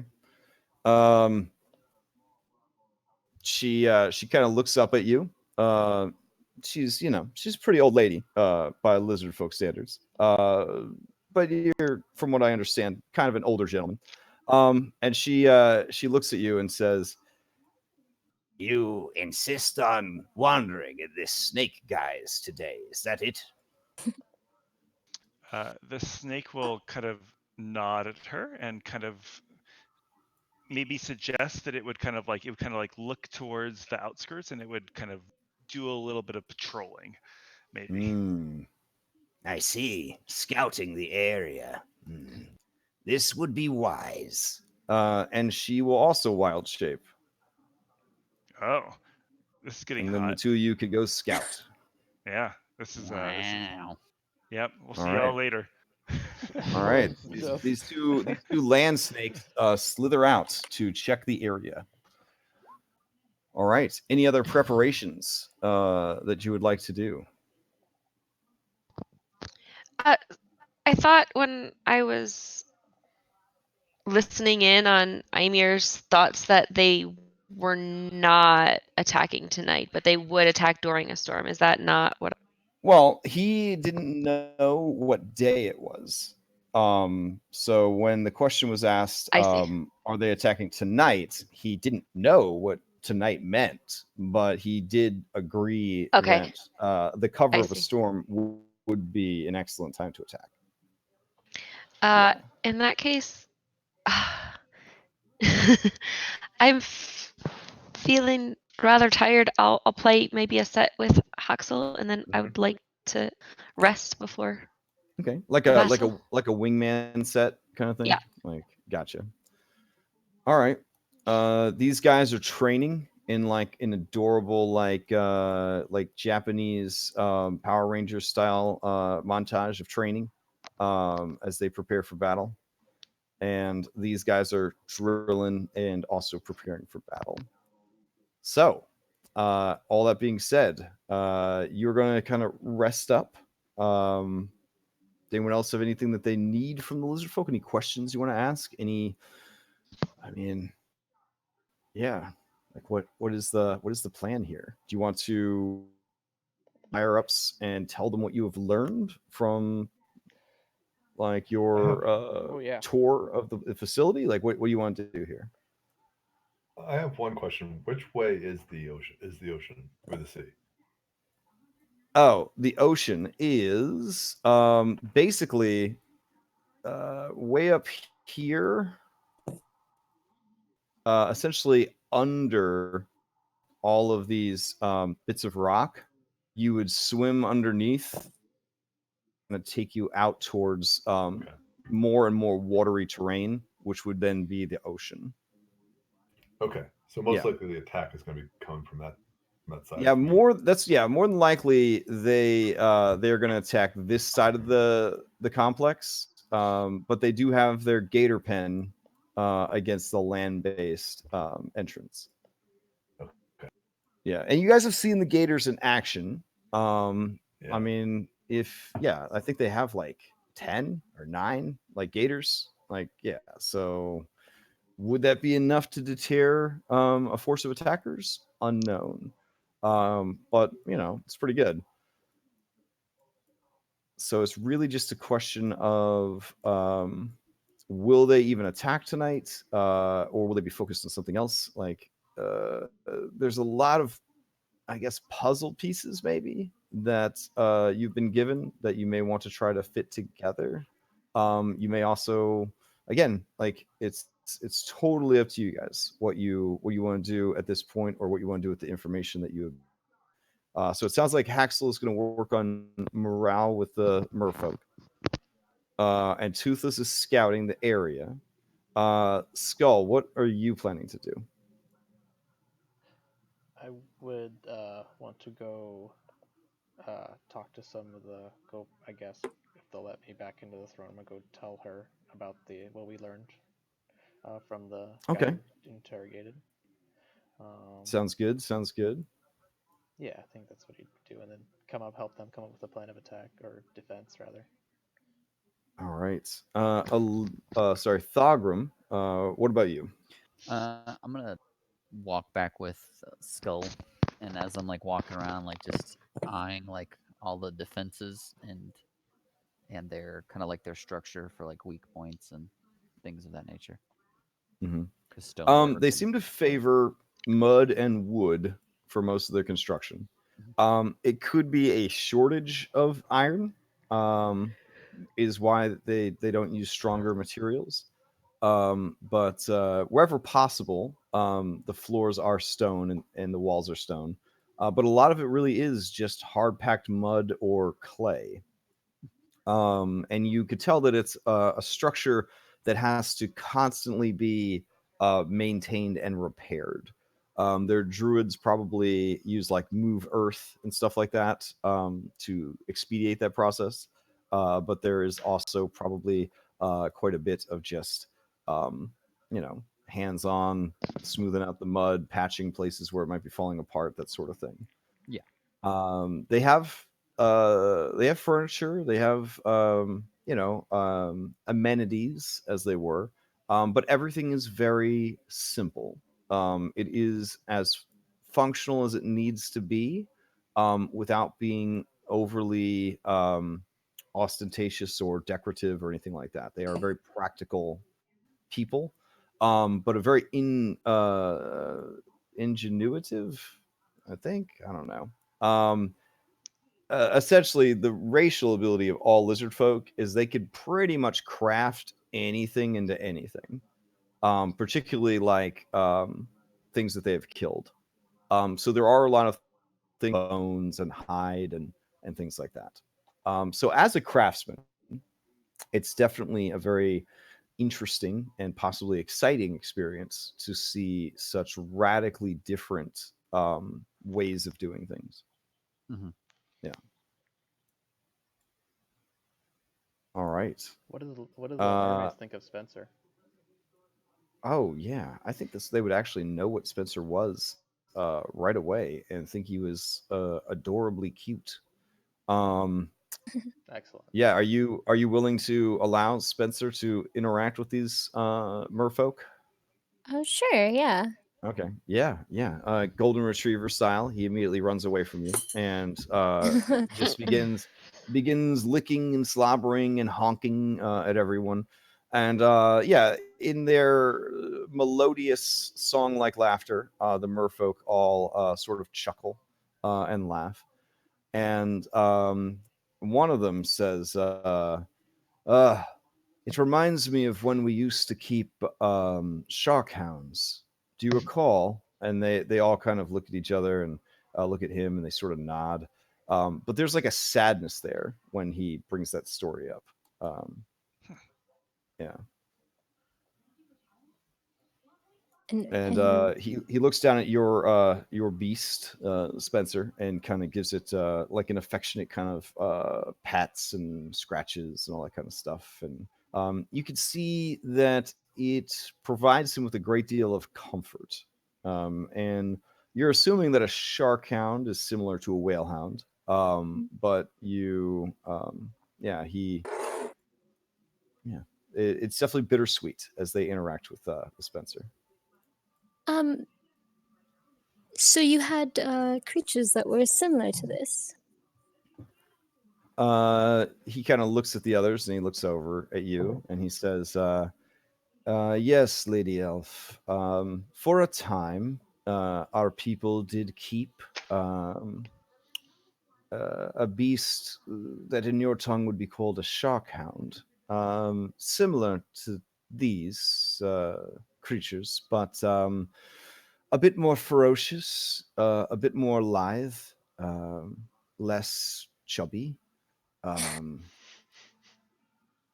Unfortunately, they became a liability, so um, we had to put them down. Oh, did you use them for battle or was it just for companionship? They were used for both hunting, defense, and also as friends.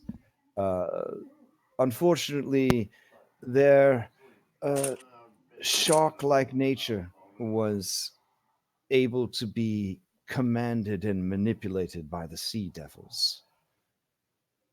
When this fact became evident to us in a very bloody and deadly way, we made the hard choice. Um, and they all seem kind of somber at that. Oh, I'm very sorry to hear that. Mm. Um, I do have one question. It might seem a little bit odd, but did you have a way to protect them? Like perhaps a armor? Ah, they kind of look at each other and they nod. Some among our number felt that that was a worthwhile thing to do. We normally don't um, bother with that sort of thing, but there are some among our people who favor additional protection. We feel that it slows one down and Mhm. is not worth the bulk. But surely it would not be too difficult to outfit such a creature. I don't know if the creature would feel comfort at this, though. I suppose that makes sense. And he just sort of honks, and now he's floating on his back so he can get belly rubs, the whole deal. Yeah, and they listen to the beautiful music, and they pet Spencer, and they speak with you Streets, of these y'all. things, and they definitely you have managed to wow the other three mercenary groups. So this is a pretty clean sweep on diplomacy. I would expect nothing less from a party with a lizard folk in the party and two bards. So yeah, you guys are a hit essentially. So, Cool. um, Tari, do you have any business that you want to handle with these folk? Um, I know somebody had wanted to speak with their sage. I Or do. I their want to make sure that I rest before a battle. So as long as there's still time to get that in before nightfall. sure. Okay. Okay, yeah, I definitely want to talk to the lore master. Okay. Let's see. Where's this boy at? Is it The lore keeper. Earthos? Oh, Let's double check. Sariv, wasn't it? There's so many people that live here. Let's see. Sariv, yep. So Sariv would be this individual right here. All right. So, you track down the Sarv, and he is almost always counseling the princess, but you sort of catch him on his own a bit, and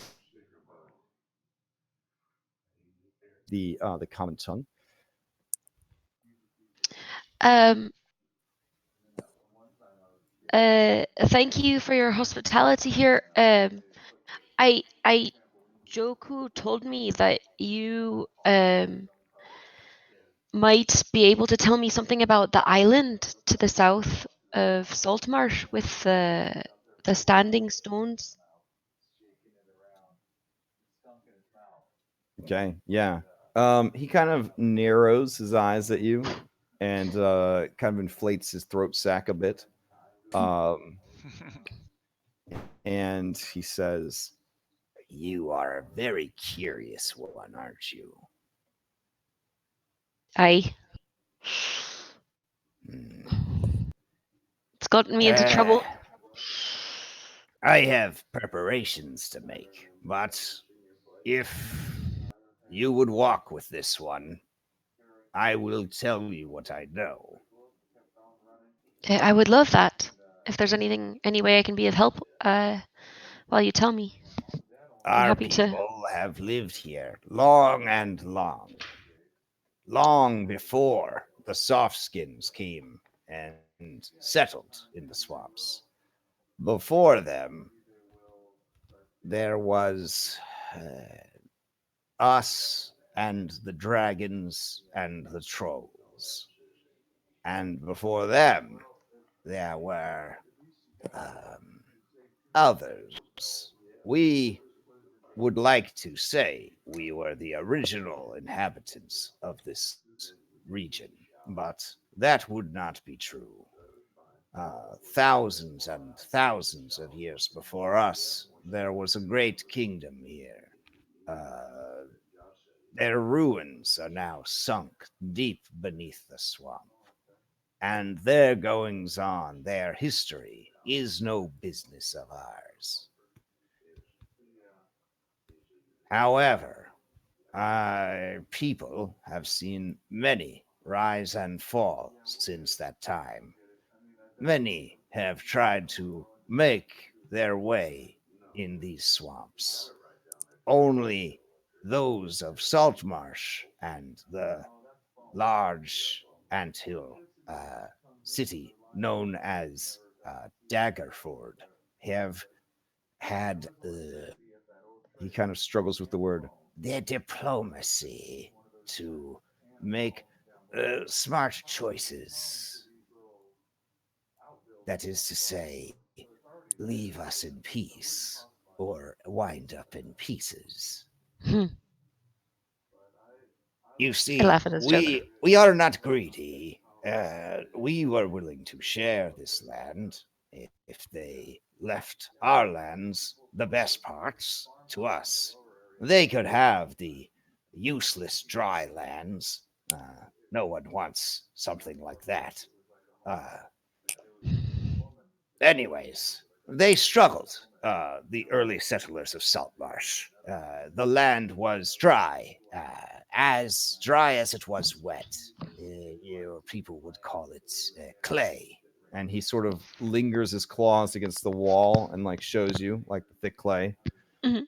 Excellent for building, poor for crops. The softskins need crops for some reason, so they did struggle. Uh, Bad choices were made.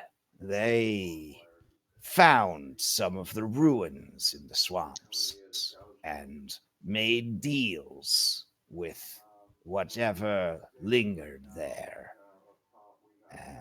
The stones were brought from the swamps to that island, and they were used for many sacrifices to these powers that be. Uh, in the end, a great sacrifice was made. He kind of looks around.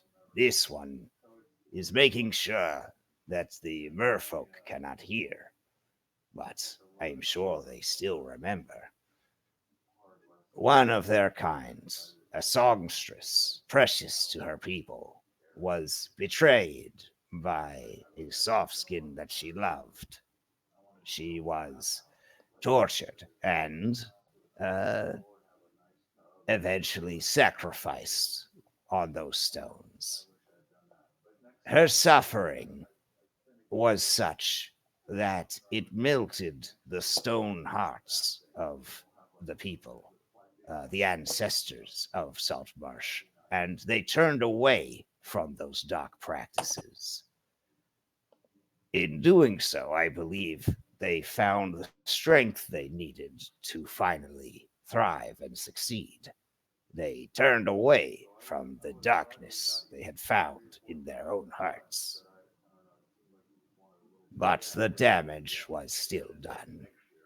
It is said that the spirits of those who were sacrificed, particularly of the songstress, still linger in those stones and still hang over the settlement of Saltmarsh. Also, it is said that whatever darkness they dug up in the swamp still hungers for the rest of what was promised. Uh, funny you should mention that. That Sahuagin prisoner that you have. Ah, yes. How did things go with the Well, creature? he. Uh,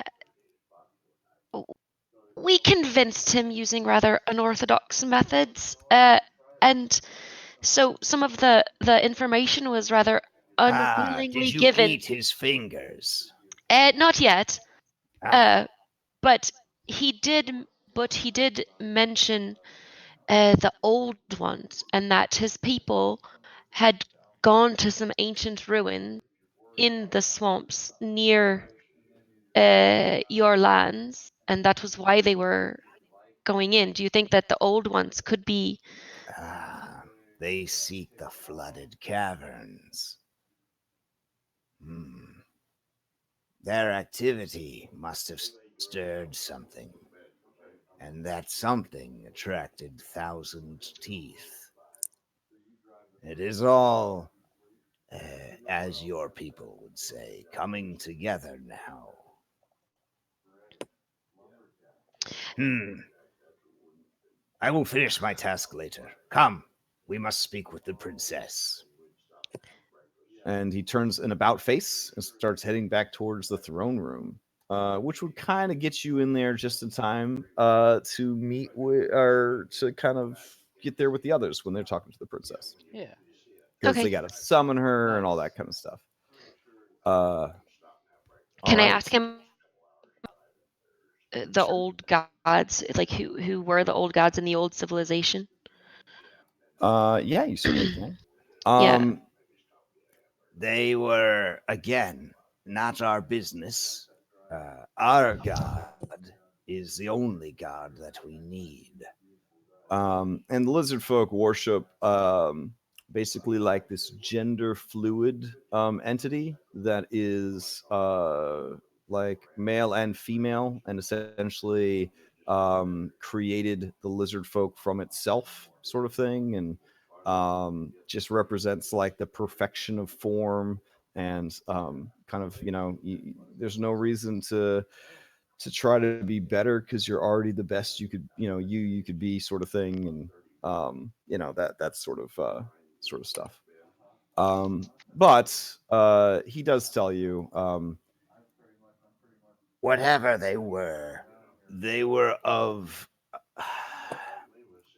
They were of a mind to do senseless things, violence for pleasure, um, murder for pleasure, torture for pleasure. No other goal than amusement.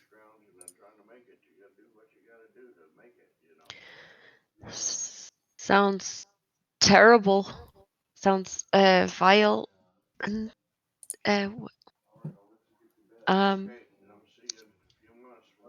how were they held at bay for so long? Uh, this one was not there several thousand years ago. But But I would assume you said that, something. like all things, the great wheel turned, That was and it. in Yeah, doing sorry. so, their time came to a close, so that a new could begin. Although, it seems as though the wheel might be bringing them back up. No. That is the nature of all things. Wheel is always turning. All All right. right. Yep. Yeah, so right about that time, you guys arrive back at the throne room. Skull and Thogrum, you guys were giving your report, yeah?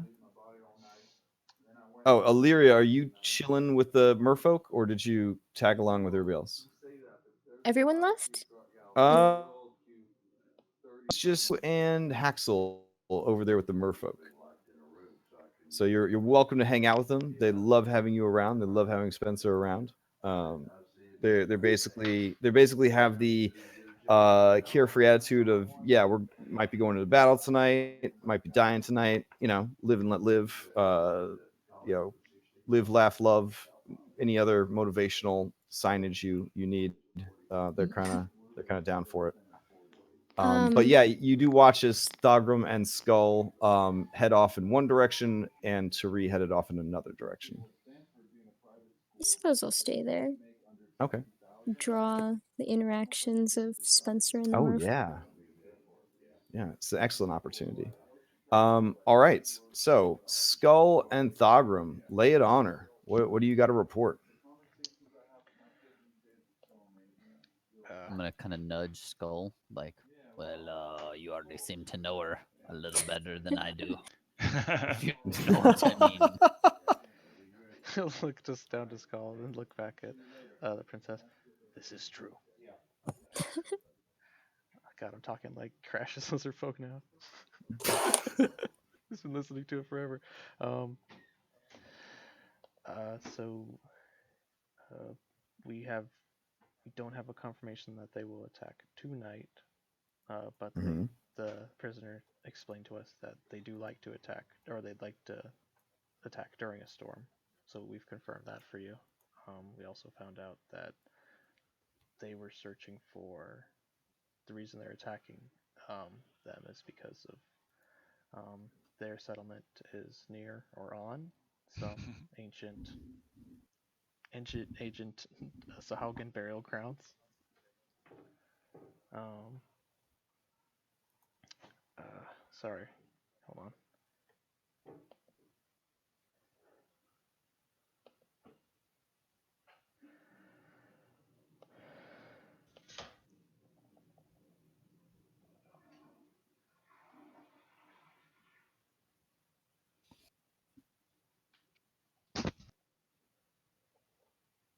Oh, okay.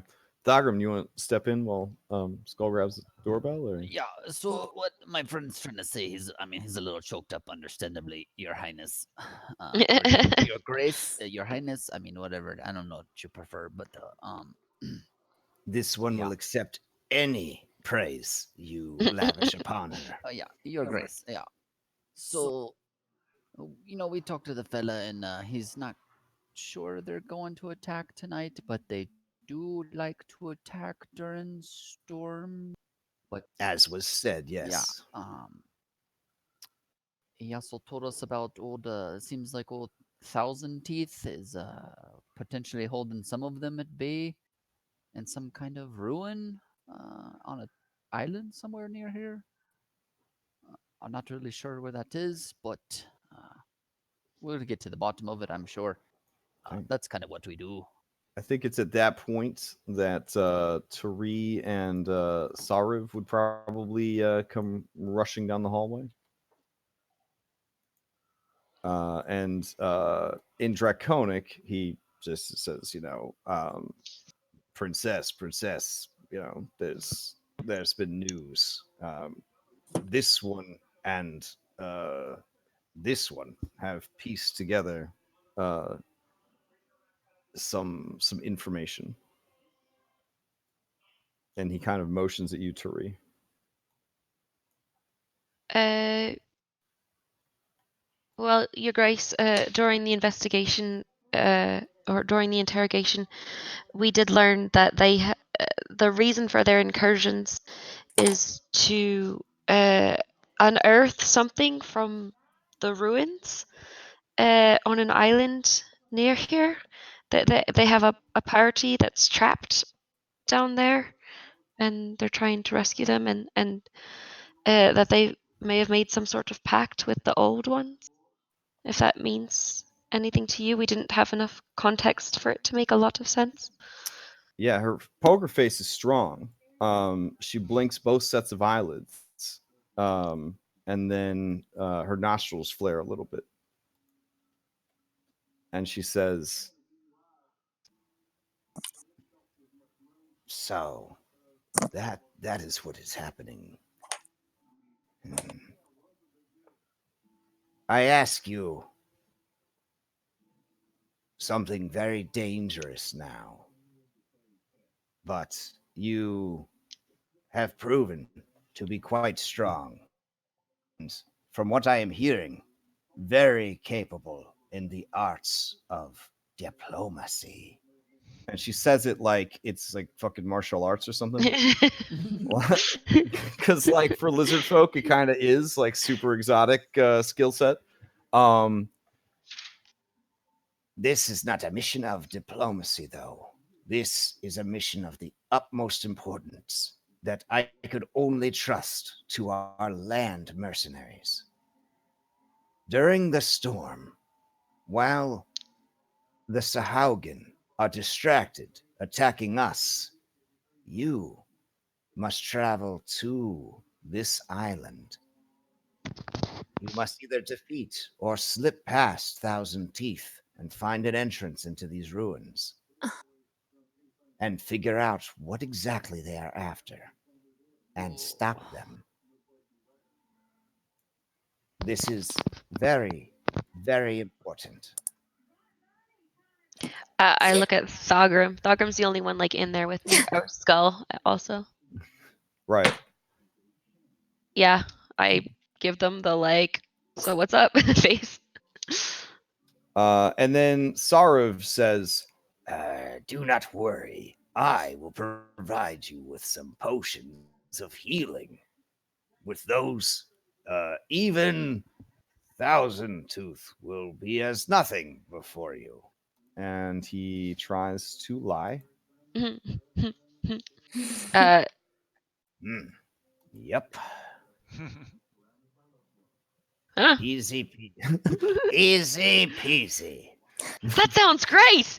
Where do I sign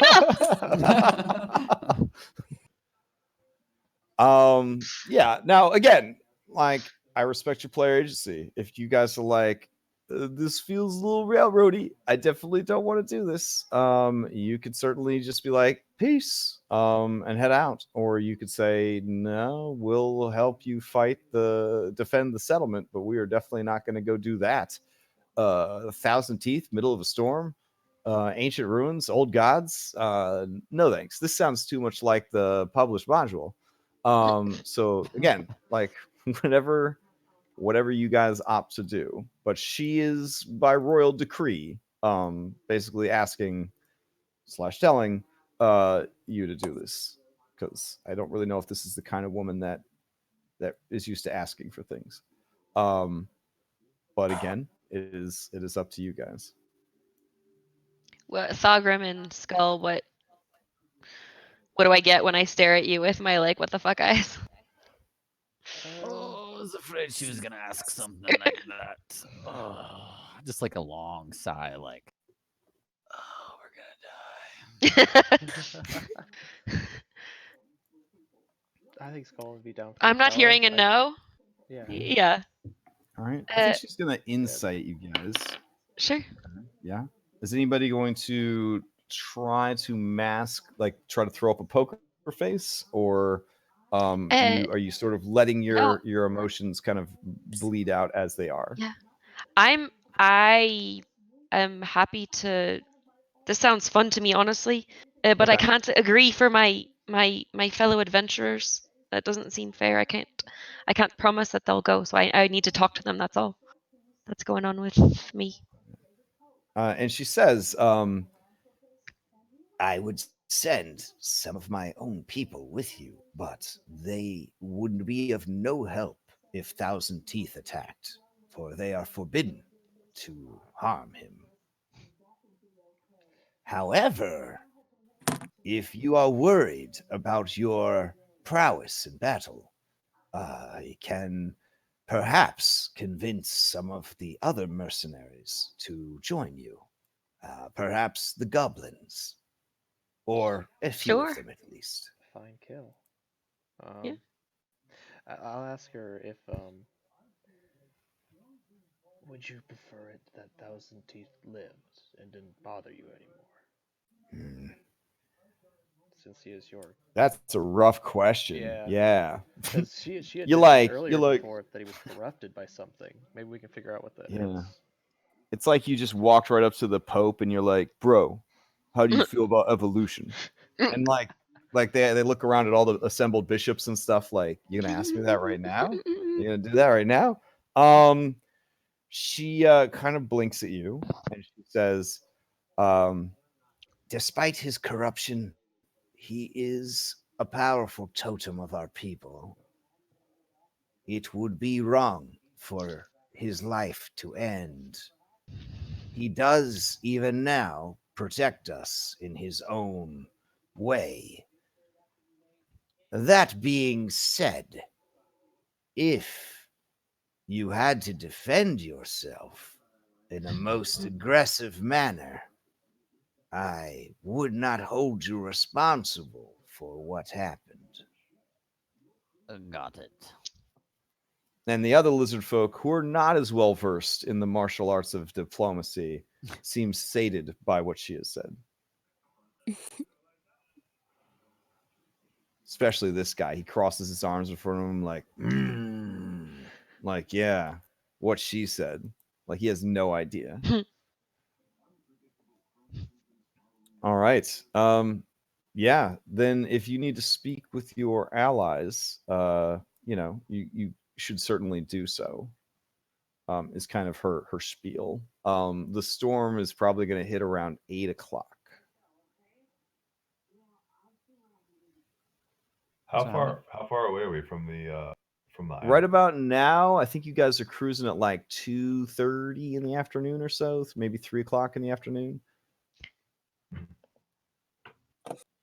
And it You would, could probably still squeeze in a Yeah. short rest. The elves only need 4 hours. The rest of you would need 6 hours. You don't have to take the full 8 to 10 hours because you don't need to take watches because you're in a safe place. Wow. I feel like Yeah. I for sure need a long rest. So yeah. Yeah. Okay. So you probably want to powwow quickly and then get your rest and then decide what to do next. So Yeah, this is- I'll even have off source the asking to everyone else and just go sleep. Oh yeah, and the guns would no longer be in the throne room. So They what have do you started passing those out and training with them in So- anticipation tonight. what do you guys pass along to those of us that were not in the throne room? Yeah. Yeah. Do you guys want them to give you like a room to powwow in, or do you guys just want to hang out in the gator pits? Like do you need a spot just your own to sort of hang out? I mean, could we potentially pull off a long rest, or no? Do we decide like that's not possible at this point? I mean, you certainly can. She's asked you to go under the cover of the storm. The storm doesn't come till 8, and I mean, storm's supposed to last several hours. Yeah. Yeah. So you guys could make a decision, get arrested, and then head out as soon as you're arrested. Sure, let's so go. I'd be down for that. wasn't it like an Let's 8 hour let's trip just let's out just go. here? Oh, okay. Wasn't it what? Wasn't it an 8 hour trip out here? Like, Right. But to the island that's nearby, it's not that far. okay. Yeah. And remember, you guys left before the sun rose. You guys, even with the battle against the trolls, you got to the settlement at noon. So even like taking time to talk to the princess, meeting the other mercenaries, interrogating the prisoner, that only puts you at about 2:30, 3 o'clock in the afternoon. Cool. Yeah. Does anyone not want to go?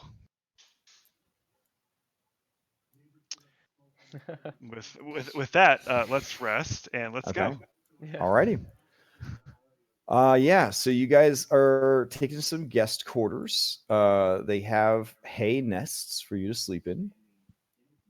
I don't need the long rest. I took the short rest because fighter Mhm. crap. I would like to go help out the lizard folk with their training with the weapons if they want. Sure, yeah. Firearms count as a martial weapon. Yeah. So yeah, you could figure it out very quickly. Guns are painfully simple. Yeah. That's part of the appeal of buying them, was that they were super simple. And yeah, so you spend the day sort of Last Samuraiing it over there. Tom Yeah. Cruise. Yeah, okay, gotcha.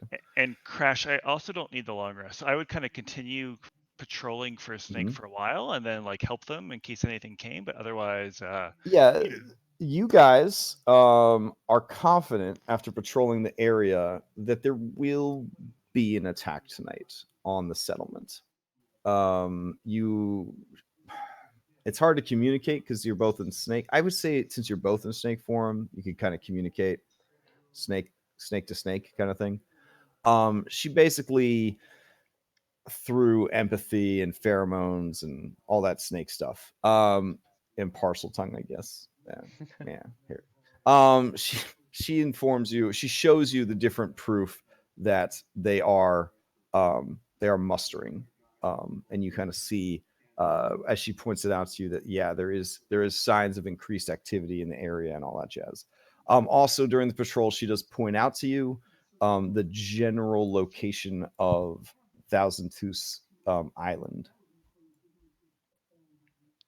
cool. All right. So anybody need to do anything else before you head out? Tari, Sarav gives you 4 basic healing potions. Awesome. Thanks. That can be good. Do you keep them? Boss Would found. you like to Well, you distribute? guys did provide them with a troll, Oh, which yeah, I forgot about that. yeah, and they did Ah. promise you healing potions, because That's you true, yeah. you did give them the troll body to work with. Yeah, I think I already have one, so I'll. Yeah. They're up for grabs. Whoever would like one. I would take one. Yep. All right.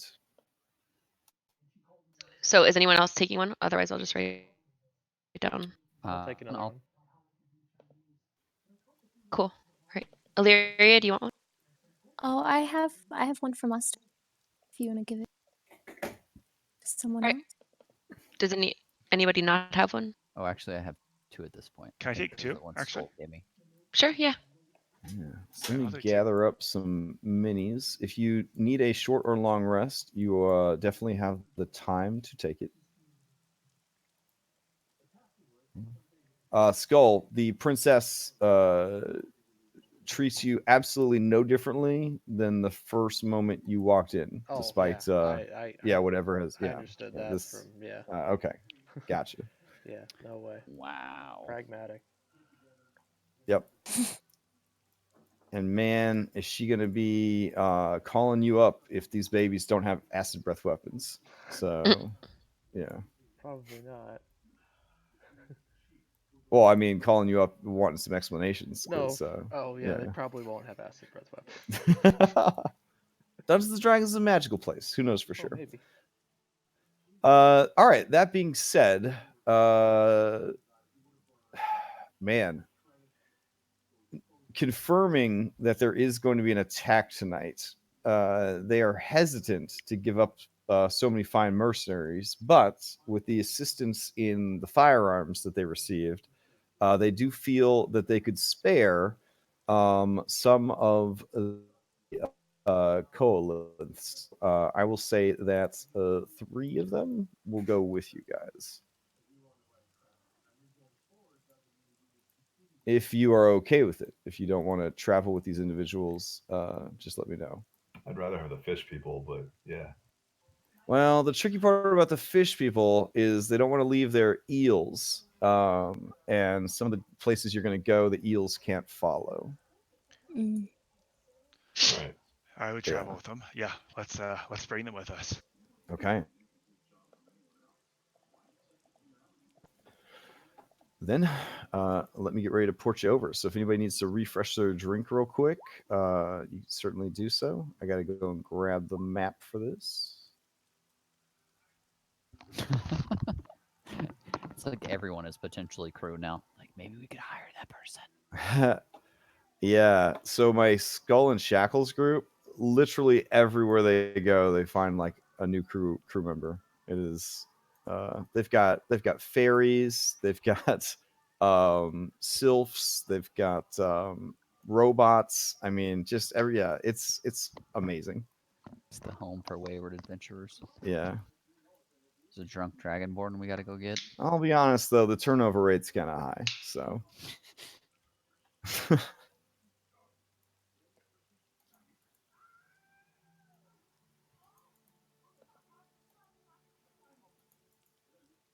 all right.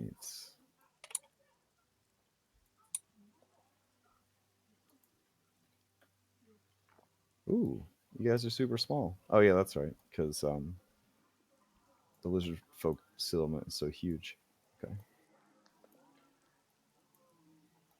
And I know Tari's going to ask me what these coalesced names are. So let me look that up real quick.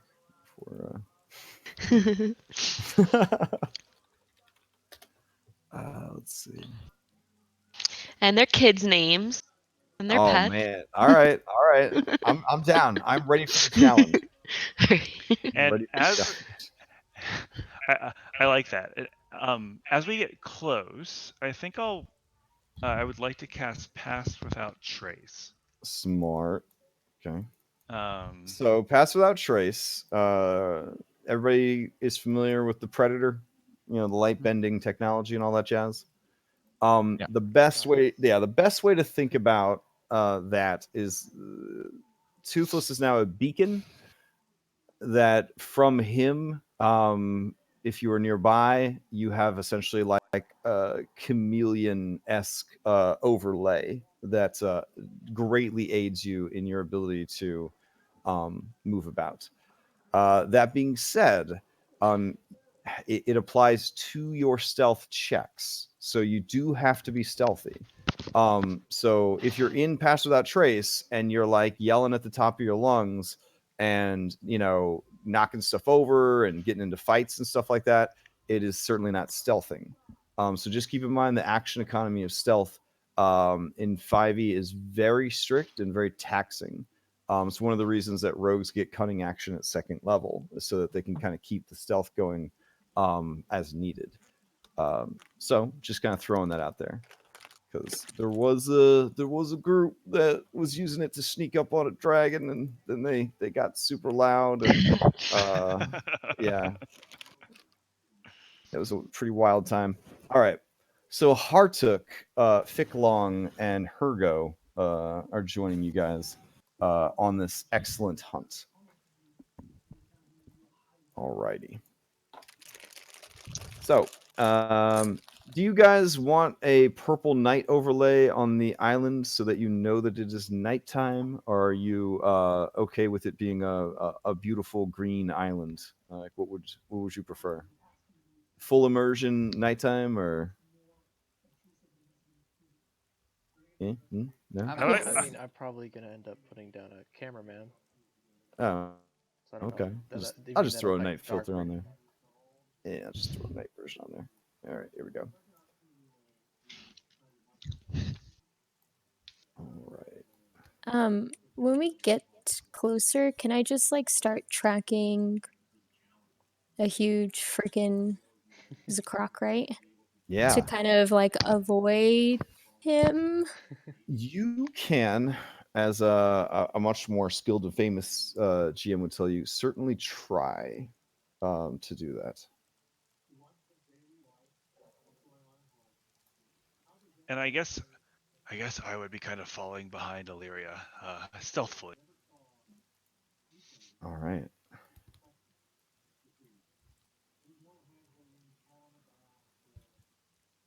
So I guess we're gonna So, sneak around this joint. yeah, let me move you over to Swampy Island. Now, with the storm and it being nighttime and it being a waning moon, almost a new moon at this point, it is very dark outside. Very, very dark. So, if you don't have dark vision, you're definitely going to want light sources or something else.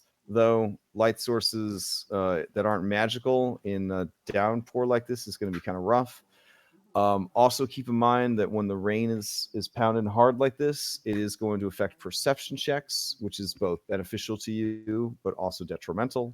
And things that rely on smell and vision and sound are all going to be a problem. So just going to keep that in mind. Uh, all right. So yeah. Let me move you over to the map then with that prefaced. Now, Illyria, if you meet advantage beasts.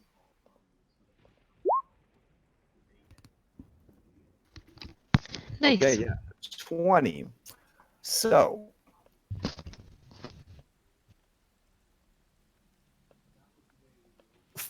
that he has been warped by magic to be something more, or maybe like a copper elf like yourself might argue something less, because of his corruption or enhancements or whatever. But he does still have a lot of the crocodile.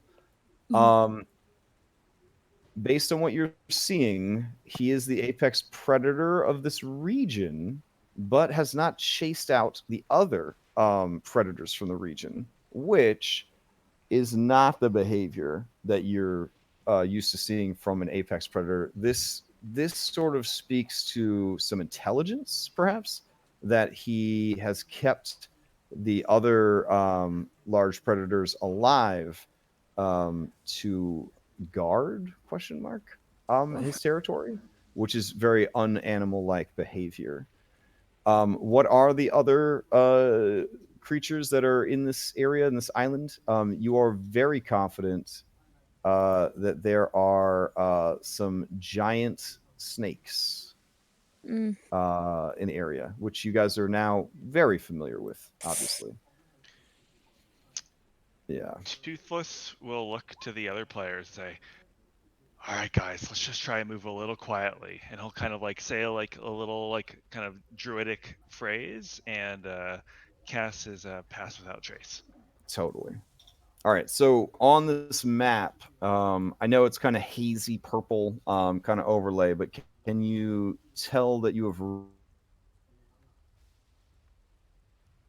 nighttime swampy? I guess Row. is the. Thoughts. And can you see? Is another important question. Yeah. Okay. Yeah. Cool. Yes, tall. All right. Yeah. Let me check one last thing as you guys start exploring this area.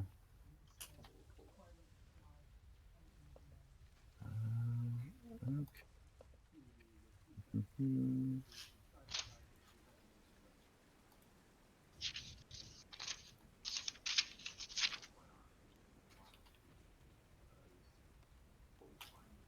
Okay.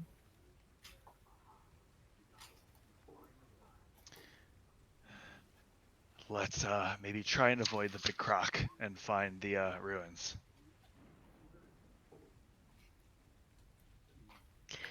Ilaria, can you see where the sahuagin and there was a man with them, a scholar? Can you? So, a track Yeah, you could start looking around for evidence of their little passing. footy prints. Yeah. I mean, with the pounding rain, the amount of time that's gone by, Yeah. all that, you could certainly start examining the battlefield. Toothless. There are two, even with even with the rain, giving you disadvantage. There are two giant constrictor snakes up ahead, hiding in essentially like the trees and ferns and moss of the island. So there is one here, Mm. and there is one. Well, They seem to be unaware of you guys and are just sort of chilling in the rain. Snakes operate day and night, depending. They can sort of sense in the dark and all that. They prefer, of course, to get some sun during the day and all that jazz. But the things that they like to eat generally come out at night, so they kind of do double shift basically. uh, So, two snakes ahead. Would you like to sneak past them, or should we try and kill them?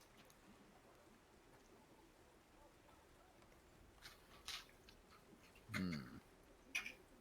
I think we should take them out now. We don't want them flanking us when we Big attack the snakes. beast.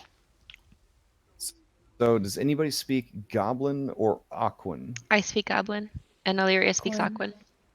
Aquan. Okay. Then Fick Long, who is a huge fan of Tari's a huge Tari fan. He basically says, "Yeah, so this is a hunting trip, yes. What will we be hunting?" Snakes for the moment, and then some sort of beast that no one's seen before. So,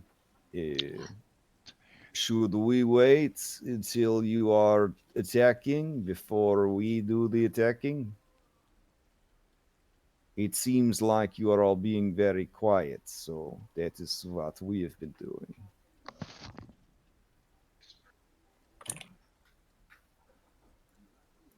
Uh, yes. I look around at everybody. What are people want the hobgoblins to stay back? We Let's should kill probably these snakes. I'm. engage when we do. You may not have noticed from my dance, but I'm not exactly a tactician. Yeah. But you are amazing. So are you, big man. All right, let's go get those snakes. Okay. Do you- Yeah, he readies his trident. I think Right let's try and get before the surprise we, round. yeah, right before we go to engage them, uh, I'm gonna kind of tap Skull on like the rear and kind of and cast Shield of Faith. Aw. Okay. I don't want anything bad to happen to you again. I'd feel kind of bad if you couldn't take it. I So kick it away. I kick it I'll into the say, swamp. like you guys could like pretty, hopefully stealthily sneak up on the snakes, if you would like. Let's do it. This stealth check or Yeah, you'll get a +10. I mean you cast the spell, so let's use it. Like Yeah. To use. All right. I gotta make a duplicate of the snake since the druid has also laid claim to snake. So there we go. Cool. yeah, well, the skull will stealthily try and stalk forward, just pulling out a short sword, low to the ground. Toothless would as Okay. well. All right. Yeah, I mean, you essentially, because of the storm, have a +15 to your stealth checks. Because 5 from them having disadvantage, and then Oh. 10 from the the spell. So yeah, you guys are doing fine. All right. So I will go ahead and just put their minis on there so you guys have a better idea of where they are.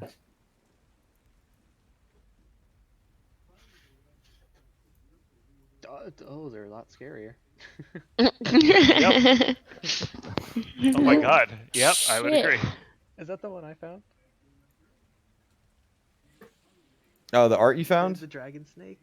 Oh, yeah. Oh yeah, Yeah. I like it. Yeah. It's nice. Yeah, so like right before we get close to them, I'm gonna pull out a little. And it's gonna say, "Gond, please don't let Skull die." Actually, the faith. Okay.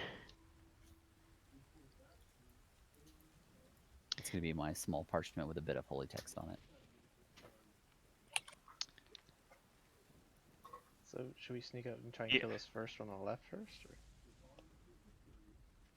Toothless, where are you going? You hear something very large sploosh.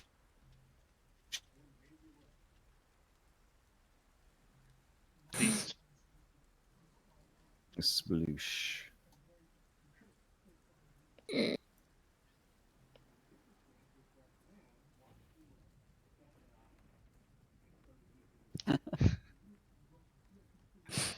Yeah, it definitely was something that was several thousand pounds.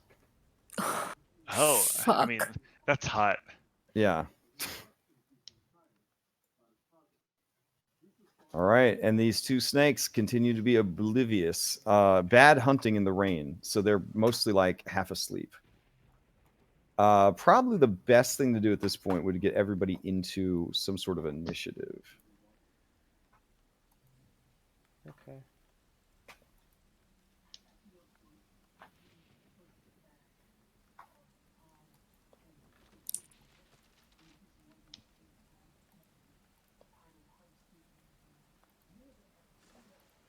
All right, we got to get these cuties right here.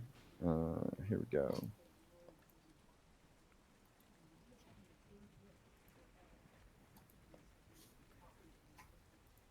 Okay, so everybody rolled in. Okay, and then Toothless, you did. If they were going to follow you, or No, he was kind of a curious guy. So okay, he's because you're the one that has the aura around him that provides the pass of that trace. Oh. Yeah, so when you move Yeah. away from the others, they're going to lose that bonus. Just so you know. Yeah. But what's done is done at this point. But here, I'll Yep. throw up an aura for you, so you have a better idea of where you're. Yeah, so that would be 30 feet around you. Would be that. And I guess you're still concentrating on it. Okay. All right. So, Illyria, you're up first. Oh, jeez.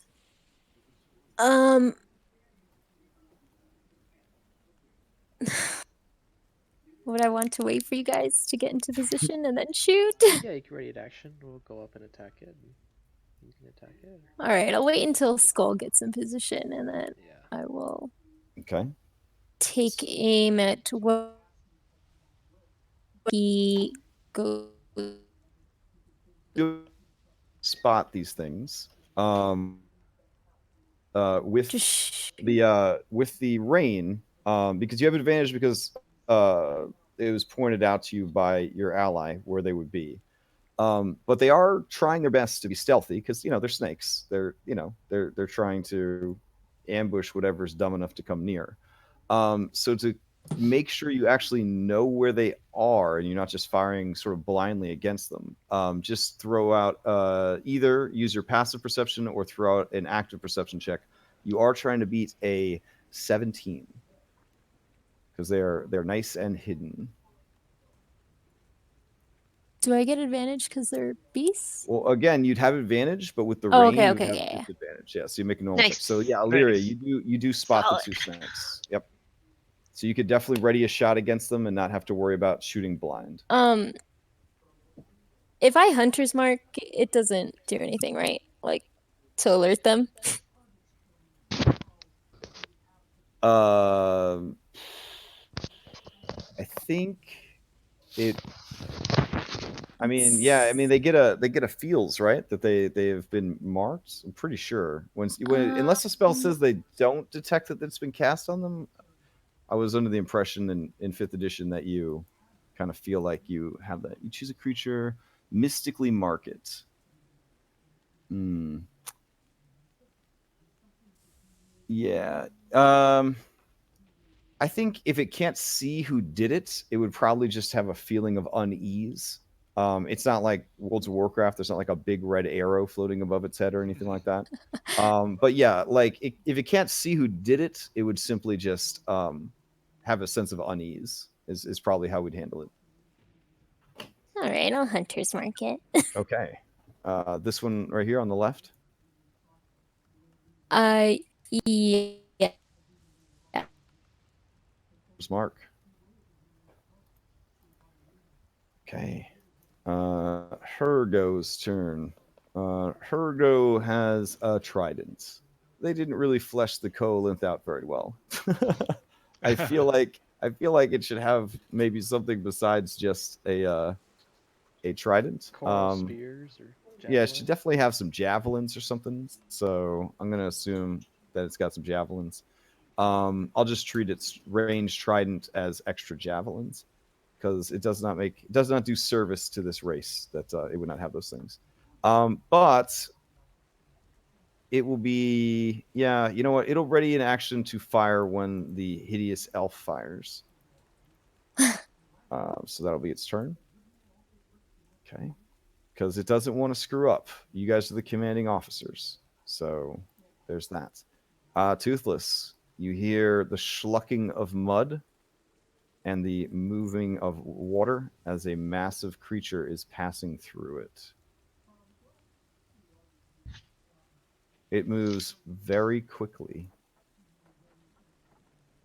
past this point. All right, Spencer.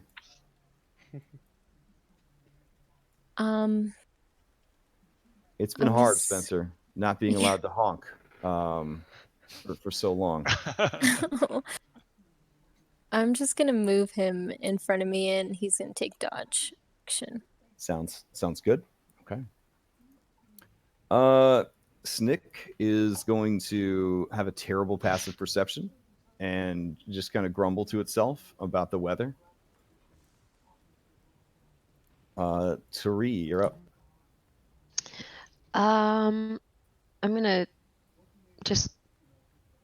You want a perception roll to see if I can see where they are? For sure. Yeah. If you're passive, oh yeah, you're good to go. You also see the two snakes.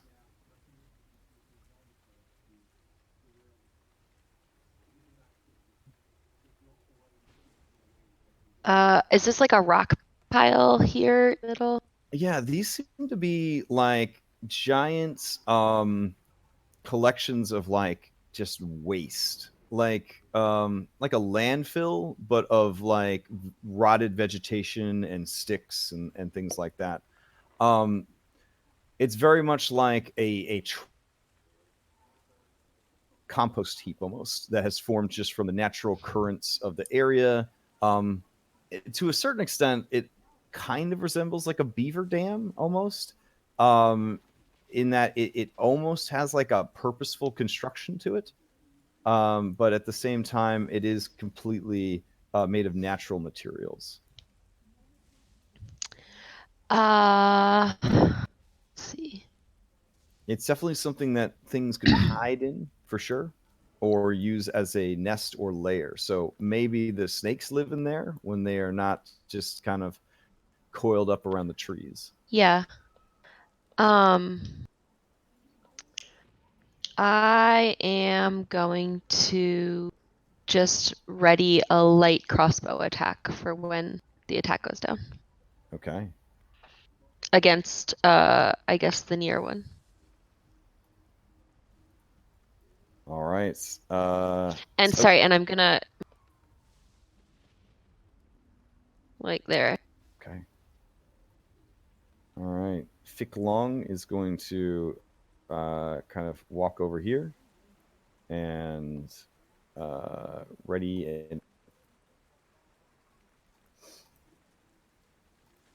to throw a javelin. All right, Skull, what's the plan? Okay. I'm gonna get up to here. And I will. Oh, I should make a perception check. I'm sorry. 1 second. That might change if I don't end up seeing it. Then I'll go do something else. Yeah, so everyone's told you their general locations, but when you thick gnarled tree trunks and vegetation, you do not see the snakes. They have kind of blended in with their surroundings a bit. Okay, then I guess I wouldn't move towards that one then. Okay. I will just ready and I will take out a shield. Okay. And, have a shield and a sword, and then it'll be my turn to take out the shield and get it ready. And I'll just wait. Okay. Thogrum, you're up. Oh, okay. Let's see if I can see it. Where's this stupid snake?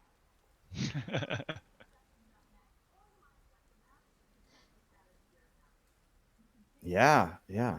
This is feeling like Emperor's New Clothes for Skull. Like everybody can see these snakes, but him. It's right there. Look at the tail. Your eyes deceive you, dwarf. I do not see it. How do you not see it? For Christ's sake! I do not have dark vision.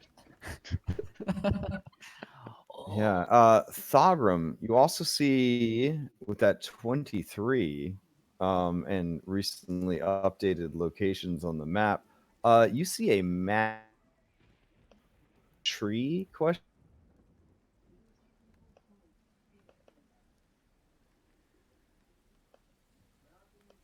Water. Maximum. The tree there about 10 seconds ago. And the tree seems to be moving towards you with some alacrity, perhaps from the currents created by all this rainfall. Oh, we should kind of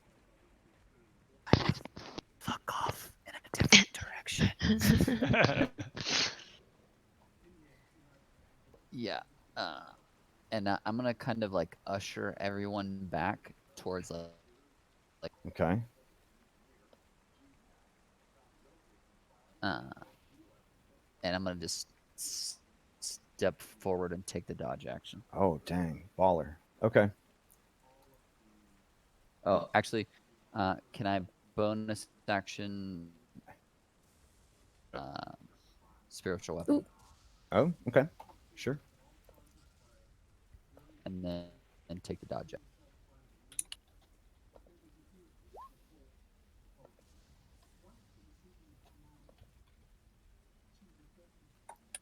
Right. There you go. Okay, Haxel, you're up. Actually, Oh. yeah, this one right here is feeling pretty restless, and for whatever reason, feels a bit uneasy, and it starts to slither down out of the tree. In doing so, Skull, you can finally see it. Okay. And it seems to be heading this way towards the water. Anything to it?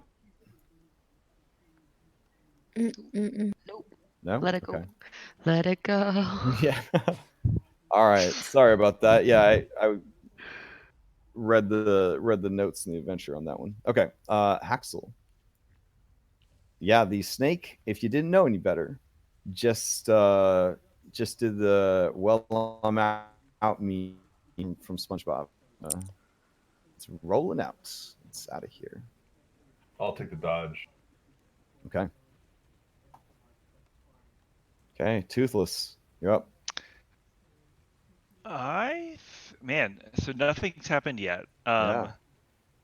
I think Toothless, he kind of like looks back and he's like, "Wait, where's everyone?" And he's like, "Oh, I guess they're back there. So maybe I should go back to see if they're okay." So 15, 20. Okay. And assuming he doesn't get attacked, he'll take the dodge action because why not? Okay. All right.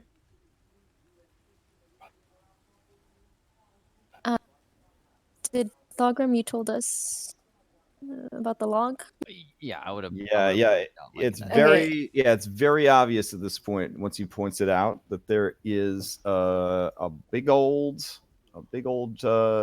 like tree there that is Can I tell moving if that's towards you. Oh, it's definitely some kind yeah. of crocodile. Yeah. Your favorite enemy is beast. You know exactly what you're looking at.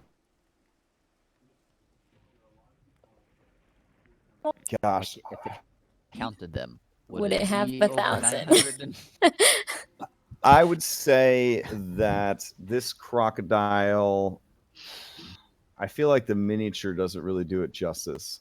It is definitely a huge creature, to be sure.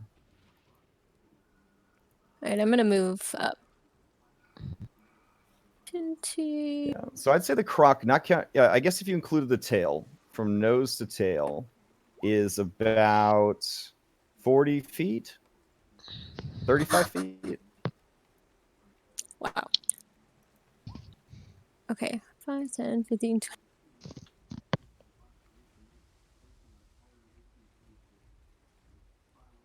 And for anything that attacks. Hergo sees everyone is moving, and sees that these brave people are standing there, and she is braver than all of them, so she will stand there and ready her trident. All right.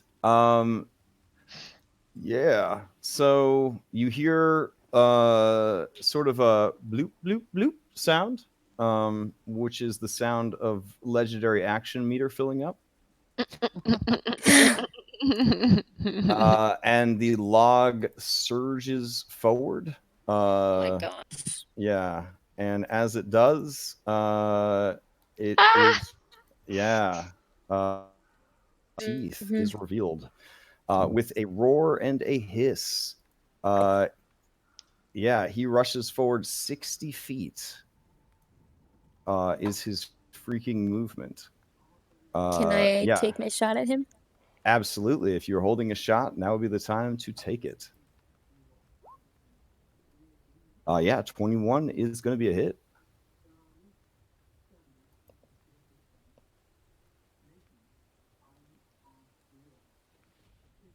Two for favorite enemy. Oh, is he? He's not a beast. He's is he? no Or is longer he? a beast. Yeah, Okay. he's been warped by magic. And then can I cast Hunter's Mark on him again on that guy? I'll cast another one. We can. You can just move it. As Oh a no, bonus no, no! action. I can't. Oh, I can. You can. No, but you? I'm holding. Oh, you're holding. I'm an action. holding, Yeah, so I you have to can't. wait. I Yeah, can't. you have to wait for your turn to do it. Yep. Okay. All right. So Hergo and Flintlock. What the hell are your name? Ficklong. Are going to take their attacks. Yeah. I readied an action against the snake. Can I? You can totally switch it to this thing Okay. because once this thing erupts from the water, it is very much like monster movie style, just this explosion of water that you could not ignore, just like a geyser as he comes through and just starts barreling towards you, slithering around the tree trunk, and engaging with the party. All right. So a lot of things are going on here at once. Here come those two trident attacks from the aqua hobgoblins. Ooh, a 9. 22. Okay. All right. So 5 points of damage. And it is going to attack. It sort of lunges forward with its bite and does like a full body spin as it does so, bringing that massive tail around for a tail slap as well. So first and foremost, it's going to bite Hergo. So Hergo takes 19 points of damage and is grappled by 1,000 teeth. I believe. She's dead. It bites down on her and chomp chomp. and she is gone. Then he spins and he brings his tail around on Ficklong.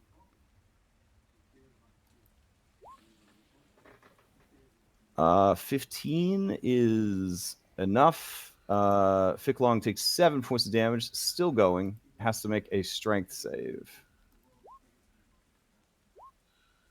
Ficklong is knocked prone. And I believe 6 damage, not enough to bloody him. So he's going to be okay. And at that, we are actually at time. So I think we'll just stop at this cliffhangery moment where Thousand Teeth is barreling down on the party, eating aqua goblins in one bite, and preparing to fight your first legendary creature of the campaign. Uh, Yeah. All right. Whew. Okay. So I will take you guys back to your dashboard for now. Okay. So,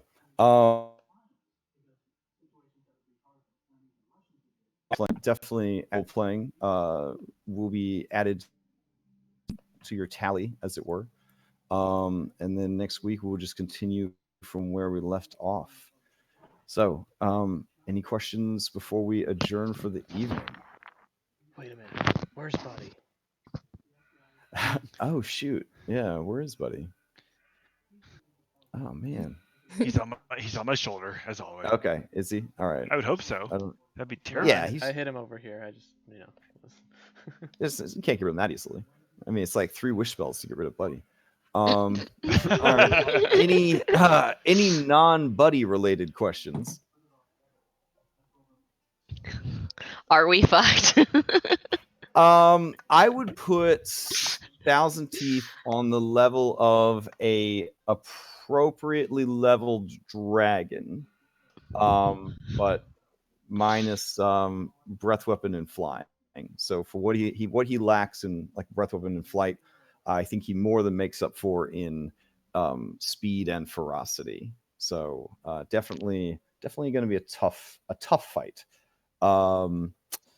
You could, I mean, you have magic radar device, Toothless. I mean, Toothless could keep patrolling around during the fight, try to find the entrance that you're looking for, and then hope that you enter and he doesn't follow. So I don't know if combat is 100% something you have to deal with. Based on his speed, his ability to swim so quickly and cover distance and all that, I don't know if outrunning him is going to be an option. Though you really technically only have to outrun your friends. You just have to not be. Well, of course, the dwarf is the slowest. Yeah. With the 25 speed, that's a tough one. But yeah, I mean, big boss monsters, it's one of the more exciting parts of the game. So I think it'll be a memorable experience, regardless of what happens. Definitely for a couple of us. Yeah. Yeah.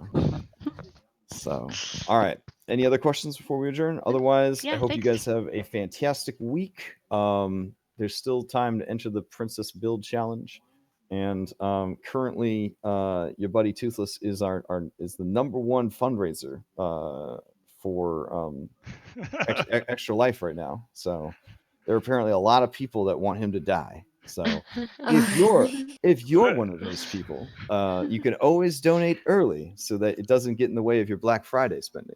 There's one very there's one very excited person. Yeah. So I was right. like, oh, only $25 to kill me. He's like $150. Die. What? Yeah, that's What'd gonna you be do to them? Best Yeah. friend. Best friend. it's gonna be a rough time. That's All right. Anyways, it's fun as always. I'm glad that we're not hanging out with lizardmen because it hurt my voice box. So hopefully, Sahuagin have like a sweet, gentle voice. They drink a lot of honey tea or something, and we'll see how that goes. All right. Night, everybody. later, man. Cool. Night. Thanks.